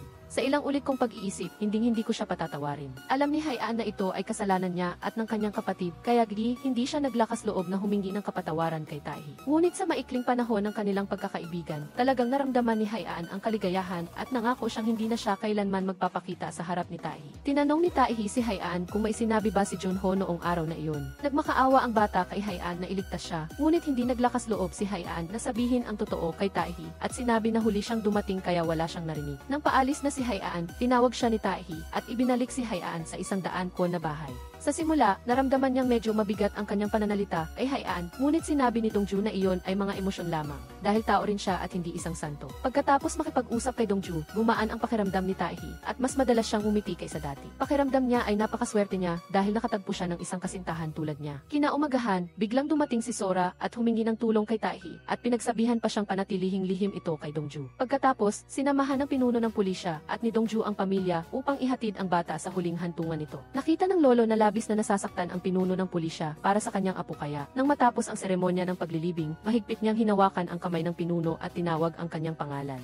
Mukhang wala na siyang masamang pananaw tungkol sa pinuno ng pulisya. Pagkatapos, nagpunta si Taehi sa pinuno at nagbigay ng regalo mula kay Sora. Sa loob nito ay isang peres ng guwantes ng bata. Noong oras na iyon, namatay din sa ospital ang kapatid ni Haian na si Seo Young-chul. Umiyak siya ng labis na kalunos-lunos habang ipinapaalam kay Taehi na namatay na ang kanyang kapatid. Dahil si Dongju ang maglilimayon kay Young-chul, gusto ni Taehi na humingi ng tulong sa kanya. Gayunpaman, sinabi ni Dongju na hindi niya maaaring makita ang mga kaluluwa ng mga mamamatay tao. Hanggang sa hinawakan niya ang bangkay ni Young-chul, biglang nagbago ang silid na ikinagulat din niya. Hindi pa alam ni Young-chul na namatay na siya hanggang sa narinig niya ito mula sa bibig ni Dongju. Labis siyang nagsisi dahil hindi pa niya napapaalam sina Haian at Miao. Ang tanging kakaiba ay ang himala ng pagtupad ng huling hiling ay nangyari kay Young-chul, kaya hinuha ni Dongju na tiyak na hindi siya ang totoong salarin ng kaso. Nagmakaawa siya na sabihin sa kanya kung sino ang totoong salarin, ngunit nagpumilit pa rin si Young-chul na siya mismo ang nakabangga sa batang iyon at sinabing kung babalik si Dongju, bilhan siya ng isang pakete ng sigarilyo. Sa huli, umalis siyang bigo at nakita si Taehi, kaya sinabi niya rito na katatagpo lang niya si Young-chul. Tinanong ni Taehi kung may sinabi ba ito at nagsinungaling si Dongju na labis na nagsisisi si Young-chul at humihingi ng tawad mula sa pamilya ni Taehi. Agad siyang naniwala na iyon ay totoo at sinabing kung maririnig ni Junho ang mga salitang ito, tiyak na makakapagpahinga ang kaluluwa nito na lalong nagpasakit sa damdamin ni Dongju nang makita siya. Hanggang ngayon, hindi pa rin nakita ni Taehi ang key footage na iyon kaya palagi niyang iniisip na inosente si Haian. Ngunit sa katunayan, bahagi lamang ng sinabi niya kay Taehi ang totoo. Nang gabing iyon, pinilit ng kanyang kapatid na ibigay ang lisensya sa pagmamaneho sa ina ni Jong kaya si Haian ang nagmaneho. Nang malasing ang kanyang kapatid, tila nagiging iba siyang tao at patuloy na nagmumura kay Haian dahil sa pagpapahirap nito sa kanya sa loob ng 20 taon. Dahil patuloy na nakatingin kay kuya at hindi nakatingin sa harap si Haian, nabangga niya si Junho. Nakita ng investigador ng pulisya sa kasong iyon si Haian na pamilyar kaya sinuri niya muli ang record ng pahayag ng saksi. Ngunit ang saksi ng kaso ay si Haian din na nagpapaduda sa kanya na may mali sa kasong ito. Kasabay nito, pumunta si Dongju sa simbahan at tinanong ang pari kung bakit nakikita pa rin niya si Young-chul gayong siya ang sumakit kay Junho. Hindi ba hindi makakatanggap ng himala ang mga kriminal upang matupad ang kanilang huling hiling? Ngunit dahil hindi rin alam iyon ng pari, umalis si Dongju na bigo. Pagbalik sa punerarya, nakita niya ang babaeng nagngangalang Miao na dumating upang bisitahin ang lamay ni Young-chul. Malungkot siyang nagpakilala bilang katrabaho ni Young-chul at napakalapit din sa kanya. Naisip ni Miao na ang aksidente ni Young-chul ay dahil sa kanya dahil hiniling niya sa kanya na ipadala ang larawan ng rehistro ng sasakyan. Nag-text siya sa akin na puno ng maling spelling, tulad ng isang lasing na tao. Hindi ko inasahan na nagmamaneho siya noon. Naglakad si Dongju pa uwi, patuloy na iniisip ang sinabi ni Miao. Kasabay nito, pinapayuhan ni Tio Taehi na talikuran ang lahat ng galit kay Yang Chul dahil wala na rin ito. Nagtatrabaho ako sa bahay at nakikita kami doon kung minsan. Nag-text siya sa akin na puno ng maling spelling, tulad ng isang lasing na tao. Hindi ko inasahan na nagmamaneho siya noon. Naglakad si Dongju pa uwi, patuloy na iniisip ang sinabi ni Miao. Kasabay nito, pinapayuhan ni Tio Taehi na talikuran ang lahat ng galit kay Yang Chul dahil wala na rin ito. Nagpa siya rin si Taehi na sundin ang payo ni Tio at ipaalam sa kanyang mga magulang ang pagkamatay ni Yang Chul. Kinabukasan, habang hinahatid ni Taehi si Dongju sa trabaho, dumating ang kanyang ama at nakita si Dongju na lumabas mula sa lugar na ito. Nagtataka siyang tinanong si Tio Vincent kung bakit lumabas ang kanyang anak mula rito gayong nag-aaral siya para sa pagsusulit ng serbisyo sibil sa Nozanjin. Nag-atubili si Tio na tulungan si Dongju na itago ito. Sinasabing dumaan lamang siya sa gusaling ito dahil karaniwan itong nagdudulot ng swerte sa mga estudyante. Ngunit hindi siya naniwala dahil ang kanyang anak ay Katoliko. Hindi makaisip ng mas kapanipaniwalang dahilan, kaya kinailangan ni Tio na sabihin ang totoo na nakikipag-date siya kay Taehi, kaya paminsan-minsan ay dumadaan siya rito. May itatanong ako sa iyo, hindi ba dito nagpalipas ng gabi ang anak ko at umalis lang kinaumagahan, tama ba? Agad na tiniyak ng Tio sa kanya na ang mga bagay na iyon ay tiyak na hindi mangyayari. Pagkatapos, dumating si Dongju at binigyan si Haian ng isang pakete ng sigarilyo at sinabihan siyang ilagay iyon sa tabi ng litrato ni Dongchon. Sa sandaling ito, hindi sinasadyang nakita ng pinuno ng pulisya, si Sora, kaya pinasalamatan niya ito dahil sa pagbibigay ng guwantes sa bata noong araw na iyon. Nais niyang imbitahan si Sora na magkape upang magpasalamat na labis na ikinatuwa nito kaya hinila niya ito kaagad. Noong oras na iyon, nakita ni Haian si Dongju na humiram ng telepono ni Miao upang tingnan ang larawan ng rehistro ng sasakyan na ipinadala ni Dongchon, ngunit sinabi nitong nasa lumang telepono niya na raw ito. Kinagabihan, inanyayahan ni Taehi si Dongju na kumain sa bahay niya. Sa hapagkainan ay mayroong kimchi na dinala ng kanyang ama, ngunit sinabi ng ama sa Tio na panatilihing lihim ito dahil gusto niyang ang kanyang anak mismo ang magsabi sa kanya. Pagka-uwi, tinawagan niya ang kanyang ama upang kumustahin at pinayuhan siya nito na madalas lumabas at makipagkita sa mga tao upang gumaan ang kanyang loob. Dapat siyang mag-ingat sa kanyang sarili upang hindi magkasakit. Sinunod niya ang kanyang ama at binaba ang telepono at nagpa siya pa ring itago ang tungkol sa pakikipag-date sa kanya. Pagkatapos, ipinadala ni Miao ang larawang iyon kay Dongju upang tingnan. Agad siyang tumawag at tinanong siya at sinabi ni Miao na ibinigay niya ang larawan kay Haian noong panahong iyon, ngunit sinabi nitong hindi iyon maaaring gamitin bilang ebidensya. Agad na sumakay si Dongju sa kotse ni Taehi, sinuri ang lokasyon ng larawan at napagtantong hindi iyon kinunan mula sa driver at sinabi kay Taehi na sinabi ni Haian na ang larawang ito ay hindi maaaring gamitin bilang ebidensya. Napansin din niya ang pagiging kakaiba ng bagay na ito, kaya nagpa siya rin siyang alamin ito. Kinabukasan, nag-text si Taehi upang makipagkita sa inspektor noong nakaraang araw. Tinanong niya ang pulis kung wala silang nakuha mula sa black box ng sasakyan. Sinabi ng taong ito na walang laman ang memory card ng black box dahil tinanggal iyon para sa isang kaso ng pagnanakaw ng sasakyan. Kaya, nangangahulugan iyon na walang makapagpapatunay na si Dongjun lang ang nag-iisa sa sasakyan noong oras na iyon. Nangako ang inspektor na ipapaalam agad kay Taehi kapag na-recover na ang surveillance video. Kinagabihan, nakita niya si Haian at tinanong kung nakita niya ang sinuman sa sasakyan kasama si Dongjun nang ibigay niya ang kanyang pahayag at tiningnan ang key. Sinabi ni Haian na walang ibang tao sa pinangyarihan bukod sa kanyang kuya at Junho. Nagsimula siyang mag-alala ng hilingin ni Taehi kay Haian na ipakita sa kanya ang mga file ng kaso. Ginawa ni Taehi ang dahilan na ang paggawa nito ay upang patunayan ang kawalang sala ni Dongjun, kaya kung tatanggi si Haian ay tiyak na maghihinala siya. Sa makatuwid, napilitan siyang sumang-ayon sa kahilingan ni Taehi na tingnan ang mga file noong nangyari ang aksidente. Nang matuklasan niyang nagre-record ang kamera, natakot si Haian, hinila ang kanyang kuya papunta sa upuan ng driver at sinimulan ang makina na nagpatakbo sa sasakyan pasulong. Dahil dito, tumagos ang mga bakal kay Dongjun. Matapos gawin ang lahat ng pagpaparatang at tangkaing patayin ang kanyang kuya, agad na ninakaw ni Haian ang memory card mula sa black box at umalis sa pinangyarihan. Nang tawagin si Haian upang magbigay ng pahayag, ipinakita sa kanya ng pulisya ang key. Dahil 360 degrees ang kuha nito, hindi ito nakakuha ng masyadong marami. Gayunpaman, natuklasan pa rin na nandoon si Haian.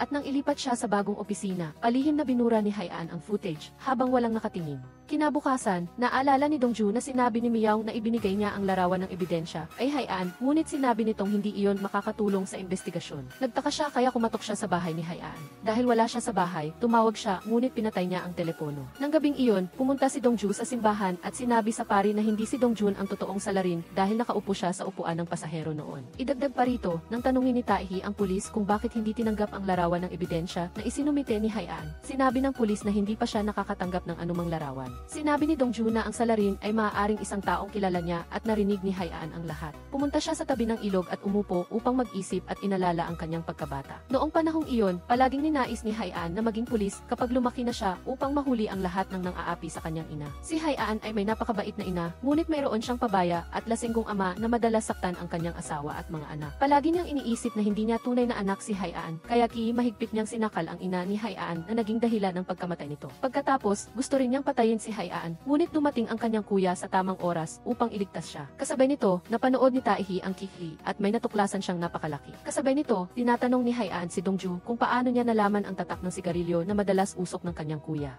Ipinakita niya ang isang nakakatakot na mukha at idinikit si Dongju sa pader. Napilitan siyang sabihin na nakita na niya si Dongjun, ngunit hindi inaasahang nagalit si Haian at sinakal si Dongju. Sa sandaling iyon, tinawagan ni Taehi si Dongju, ngunit hindi siya makasagot. Dahil sa sandaling ito, ang bawat hininga niya ay sinasakal ni Haian. Hanggang sa bumagsak siya sa lupa, bumalik lang sa katinuan si Haian at nagsisising humingi ng paumanhin kay Dongju. Sa tamang oras, bumalik si Taehi, nakita ang kanyang kasintahan na nahihirapan na nakaupo sa lupa at si Haian sa harap niya, kaya galit siyang tumingin sa kanya na naging dahilan upang tumakbo si Haian sa takot. Agad na hinabol ni Taehi at nang tumakbo siya palampas sa tiyo, sinabi niyang alagaan si Dongju. Agad siyang tumakbo upang tingnan ang kalagayan niya at sinabi ni Dongju na tawagan na niya ang pulisya. Tumakbo si Haian papunta sa rooftop ng isang gusali. Ang pakiramdam ng pagsisisi at pagkabalisa ay bumalot sa isipan ni Haian. Mula sa isang taong nangangarap maging pulis upang protektahan ang kanyang ina, dahil sa isang sandali ng takot, sinisi niya ang kanyang kuya at nagdulot ng pagkawala ng dalawang buhay. Alam niyang kahit magbago pa siya, hindi siya patatawarin ni Taehi, kaya umakyat siya sa rehas na may balak tumalon. Bigla, niyakap ni Taehi si Haian, hinila siya pababa at sinuntok siya. Noong oras na iyon, balak kong sabihin sa iyong kuya na mamuhay ng maayos upang pagsisihan ang kanyang kasalanan habang buhay. At kailangan mo ring gawin iyon, Haian. Umiyak si Haian at sinubukang magpaliwanag, ngunit inakala ni Taehi na nagdadahilan lamang siya. Pagkatapos, inaresto si Haian, ngunit hindi siya nagbigay ng anumang pahayag. Nagpasya rin ang istasyon ng pulisya na muling imbestigahan ang kaso ni Junho. Nang bumisita si Dongju kay Haian, taos puso siyang humingi ng tawad ng maraming beses. Ang dahilan kung bakit pumunta si Dongju doon ngayon ay upang iparating ang mensahe ni Yang Chul kay Haian. Ang nagdala sa iyo sa ganitong kalagayan ay hindi ikaw kundi ako. Kaya huwag mo nang isipin pa ako o si tatay. Huwag din kang matakot at mamuhay ng masaya. Huwag kang mag-alala sa sinabi ko at mamuhay ng maayos. Umiiyak na sinabi ni Yang Chul at nagmakaawa kay Dongju na tiyakin niyang maihahatid niya ang mensahe sa kanyang kapatid. Sinabi niya na narinig din ng kuya niya ang sinabi ni Haian sa intensive care unit. Noong panahong iyon, sinabi ni Haian na sana mamatay na ang kanyang kuya ng mabilis. Umalis ka na para sa iyong kapatid. Ngayon, labis na nagsisisi si Haian nang maalala niya na kahit namatay na si Yang Chul, iniisip pa rin siya nito. Ang wind chime ay mayroon na lamang 2 hiling na natitira. Pagkatapos, hiniling ni Haian kay Dongju na ibigay ang chip ng black box sa pulisya at ang buong pangyayari noong araw na iyon ay lumabas sa harap ni Taehi na nagpagulat sa kanya. Bago magpunta sa korte, humiling si Haian na makita siya. Sinabi ni Haian na mamumuhay siya upang magsisi hanggang sa huling hininga niya. Mula nang mangyari ito, ikinulong ni Taehi ang sarili sa kanyang silid sa loob ng ilang araw nang hindi kumakain o umiinom. Sinubukan ng tiyo na tawagin siyang buksan ang pinto, ngunit hindi siya nagpakita. Nagdala siya ng tiket sa loto sa harap ng kanyang silid. Kinaskas ito at sumigaw na nanalo siya sa loto, ngunit hindi siya nag-react. Kinabukasan, nagdala si Dongju ng isang florera ng bulaklak kay Tio Vincent at sinabi na ibigay ito kay Taehi. Tinanong ng tiyo kung gusto niya bang pumasok at hanapin si Taehi, ngunit sinabi niyang maghihintay siya hanggang sa kusa siyang lumabas. Nang gabing iyon, napanaginipan ni Taehi ang kanyang kapatid. Inosenteng sinabi ng bata na hindi niya iyon kasalanan. Masayang sinabi rin niya na gustong-gusto niyang pagmasdan ang mga bituin kasama ang kanyang kuya, kaya naantig si Taehi at hindi nakapagsalita sa pag-iyak. Hindi inaasahan na ang pangyayaring ito ang nagpatupad sa hiling ni Junho at ang wind chime ay mayroon na lamang natitirang isang huling hiling. Pagkagising, hinanap ni Taehi si Dongju at agad siyang niyakap nito nang makita. Pagka-uwi ni Tio Vincent, nakita niyang malapit ang mga ito, kaya nakaramdam siya ng kalungkutan, kaya tinawag niya ang pari upang makipag-usap sa isang inuman. Kinabukasan, pumunta si Dongju upang makita ang pari. Gusto niyang malaman niya ang lihim sa likod ng mga kamay na ito pagkatapos niyang matupad ang huling hiling. Ang bilang 21 ay may kaugnayan sa sunog sa Bongsu Building Power Plant noong taon na iyon kung saan ang bilang ng mga biktima ay 21. Kinabukasan, umuwi si Dongju at hindi inaasahang nakita ang kanyang ama at si Tio Vincent doon. Humiling ang kanyang ama sa 100 kwan serbisyo ng tumutulong upang pumunta roon at tulungan siyang mag-asin ng 200 kilo ng kimchi dahil sa nakaraang taon ay masyadong kakaunti ang inasin niya at hindi sapat ang nagamit niya. Si tatay mismo ang nagdurog ng chili powder dahil naisip niya na ang chili powder na binili sa palengke ay hindi maganda ang kalidad. Pagkatapos, nag-asin sila ng kimchi ng magkasama at pinakain niya ang bawat isa ng isang subo upang tikman at talagang masarap iyon. Pagkatapos, kumain din silang magkasama. Sinabi ng kanyang ama na alam na niya na nagde-date sina Taehi at Dongju at napagtanto nila na si Tio Vincent ang nagsiwalat nito. Biglang nakatanggap ng tawag si tatay mula sa isang katrabaho. Nagkaroon ng emergency ang pamilya ng taong ito, kaya humingi siya ng tulong na mag-cover ng kanyang shift. Wala siyang magawa kundi pumunta roon at hinatid siya ni Tahi. Humingi siya ng paumanhin dahil hindi niya sinabi ang tungkol sa kanila ni Dongju nang mas maaga. Sinabi niyang ayos lang dahil talagang nasiyahan siya kay Tahi. Kung sa bandang huli ay hindi na niya kayang protektahan si Dongju, gusto niyang makahanap ang kanyang anak ng isang taong tunay na nagmamahal sa kanya. Nais niyang tratuhin ni Tahi si Dongju ng mabuti upang palagi siyang nakangiti. Nang ihatid ang tiyo sa lugar, binigyan siya ni Tahi ng panyo upang panatilihing mainit. Labis siyang naantig sa pagiging maalalahanin niya at masayang niyakap si Tahi. Habang siya ay nakaduty, isang mabait na babae ang nagbigay ng isang bag ng inihaw na kamote sa ama ni Dongju. Naalala nito noong buntis pa ang kanyang asawa ay gustong-gusto nitong kumain ng inihaw na kamote. Nasa paligid ng maraming customer ang naghahanap ng 100 won na serbisyo, kaya nais ni Tio Vincent na palawakin ang kumpanyang ito at maghanap ng mga mamumuhunan. Nang gabing iyon, hindi inaasahang nag-text si Chung-ha upang makipagkita kay Tahi. Sinabi niya rito na pupunta siya sa Amerika. Dati, iyon na palagi ang pangarap ni Chung-ha, kaya taos puso rin siyang binati ni Tahi. Ibinigay ni Chung-ha ang bagay na nakalimutan niya noon na siya ang stethoscope ng doktor. Tinanong niya kung gusto ba niyang bumalik sa pagiging doktor, ngunit nanatili siyang tahimik. Kinabukasan, habang nasa bus stop si Dongju, nakita niya ang kanyang ama sa kabilang kalsada. Patuloy niya itong tinawag ngunit hindi siya narinig ng ama, kaya sinundan niya at nalaman niyang nagtatrabaho siya bilang security guard doon. Galit na umalis si Dongju na naging dahilan upang dali-daling humabol at humingi ng tawad ang ama, ngunit hindi pa rin siya pinansin. Sumunod, nagpunta siya sa pari at sinabi niyang malungkot siya dahil palagi siyang nagsisinungaling sa kanyang ama na kumukuha siya ng pagsusulit para sa serbisyo. Si Bill ang nagpilit dito na magtrabaho bilang gwardiya upang suportahan siya. Kaya nagpasya siyang tigilan na ang pagsisinungaling sa kanyang ama at umuwi upang manirahan kasama niya. Kinagabihan, nagdala ng pagkain ang pari at nakipag-inuman sa kanyang bayaw at pinayuhan siyang huwag magtrabaho ng labis. Kinabukasan, sinabi ni Dongju sa pinuno na magre-resign na siya sa lalong madaling panahon upang mag-aral para sa pagsusulit ng serbisyo sibil. Pagkatapos, sinabi niya kay Tahi na magtatrabaho siya sa punerarya hanggang makahanap ang pinuno ng bagong tao at matupad ang huling hiling ng huling kaluluwa. Ipinabatid din niya sa kanya na lilipat siya upang manirahan kasama ang kanyang ama, kaya nangako si Tahi na madalas siyang dadalawin. Noong araw na iyon, nakita ng ama ni Dongju ang isang buntis na malapit ng mga anak at nakaupo sa lupa at hindi makagalaw habang biglang nahulog ang isang halaman mula sa itaas. Nang walang pag-aatubili, sumugod siya upang gamitin ang kanyang katawan upang protektahan siya. Bago nangyari ito, tinawagan ni Dongju ang kanyang ama upang ipaalam na uwi na siya, na labis na nagpasaya rito. Ngunit kapalit nito, ninais niyang mag-resign na ito sa trabaho sa apartment. Agad na pumayag ang ama kay Dongju at humingi ng pahintulot sa kanyang amo na mag-resign hanggang sa makahanap sila ng bagong tao. Gayunpaman, dahil sa kapalaran, hindi pa sila nagkasama-sama, ngunit nagkahiwalay na sila. Namatay siya agad dahil sa pagliligtas sa buntis. Hindi siya makapaniwala na ganoon kabilis na wala ang kanyang ama. Dali-daling tumakbo ang pari, ngunit hindi rin makapaniwala sa kanyang nakita, habang si Dongju ay umiyak na lamang. Hindi inaasahang may araw na siya ay magiging punong abala ng lamay mula sa pagiging empleyado ng punerarya ng ganoon kabilis. Agad na dumating ang kanyang matalik na kaibigan at niyakap si Dongju. Ang pagkilos ng ama ni Dongju na iligtas ang buntis ay napakadakila, kaya nagpasalamat ang lahat at dumalaw sa lamay niya. Pumasok si Dongju sa silid ng lamay at nakita muli ang kanyang ama. Umiyak siya ng labis dahil inakala niyang labis na nasasaktan ang kanyang ama, ngunit pinunasan nito ang luha ng kanyang anak at sinabing hindi siya nasasaktan. Nang malaman ng ama na nagtatrabaho si Dongju sa punerarya, hindi siya nagalit dahil sa pagsisinungaling nito, ngunit lalo pa siyang naawa sa kanyang anak dahil sa paggawa ng ganoong kahirap na trabaho. Palaging ipinagdarasal ng ama na makita si Dongju sa huling pagkakataon bago siya mamatay upang mahawakan ang kanyang buhok dahil para sa kanya, si Dongju ay isang himala. Namatay ang kanyang asawa pagkatapos manganak kaya pinalaki niya itong mag-isa. Sa loob ng mahigit 25 taon, hindi niya inaasahan na ito na ang huling pagkakataon na makikita niya si Dongju. Umiyak siya ng labis at mahigpit na niyakap siya. Nagmamakaawa, tatay, huwag kang umalis. Oras na para dalhin ang ama ni Dongju sa morgue, ngunit nanatili siya roon ng higit sa 3 oras. Sinubukan ni Sora na ipakiusap sa pinuno na bigyan pa ng kaunting oras si Dongju dahil alam niyang ito na ang huling sandali na magkasama sila. Mahinahong sinuklay ng ama ang buhok ni Dongju at pinuri ang kanyang anak na babae na napakaganda. Alam niyang hindi na siya maaaring manatili pa ng matagal kaya sinabi niya ang kanyang hiling. Nais niyang makasama si Dongju ng mas matagal pa, gustong kumain ng maraming pagkain kasama niya, gustong saksihan ang pag-alis niya, ngunit hindi na ito maaari ngayon. Ang pag-alis ng tatay ay ayon sa batas ng kalikasan, kaya kahit anong pilit na hawakan ni Dongju ay hindi niya magagawa. Sinabi ng tatay kay Dongju na dapat siyang pumunta sa mga taong nagmamahal sa kanya at mamuhay ng masaya. Sa susunod na buhay, sana ay maging anak pa rin niya siya. Nangangako siyang hindi na siya pahihirapan ng ganito. Pagkatapos, tumawid ang tatay sa kabilang tarangkahan at kumaway bilang paalam kay Dongju. Anak, mahal ka ng tatay higit sa lahat sa mundong ito. Kumaway siya sa kanyang ama at sinabing mahal na mahal din niya ito. At sa wakas, ang bilang sa wind chime ay naging 0. Tahimik na lumabas si Dongju at agad na niyakap siya ni Tahi upang aliwin siya. Ang pari ay nagsalaysay na nagdesisyon siyang maging pari dahil ayaw niyang maging pabigat sa kanyang kuya. Para sa pari, ang ama niya ay parang pangalawa niyang ama. Ayaw rin niyang mag-asawa muli dahil inisip niya si Dongju. Pumunta sa lamay ang ina ng buntis na iyon upang tumulong sa paglilinis bilang pasasalamat dahil iniligtas ng ama ni Dongju ang kanyang anak. Kinabukasan, sinamahan ng lahat ang ama sa kanyang huling hantungan. Bumalik si Dongju sa kanyang bahay, ngunit ang ama na madalas na sumasalubong sa kanya nang may mainit na ngiti ay wala na.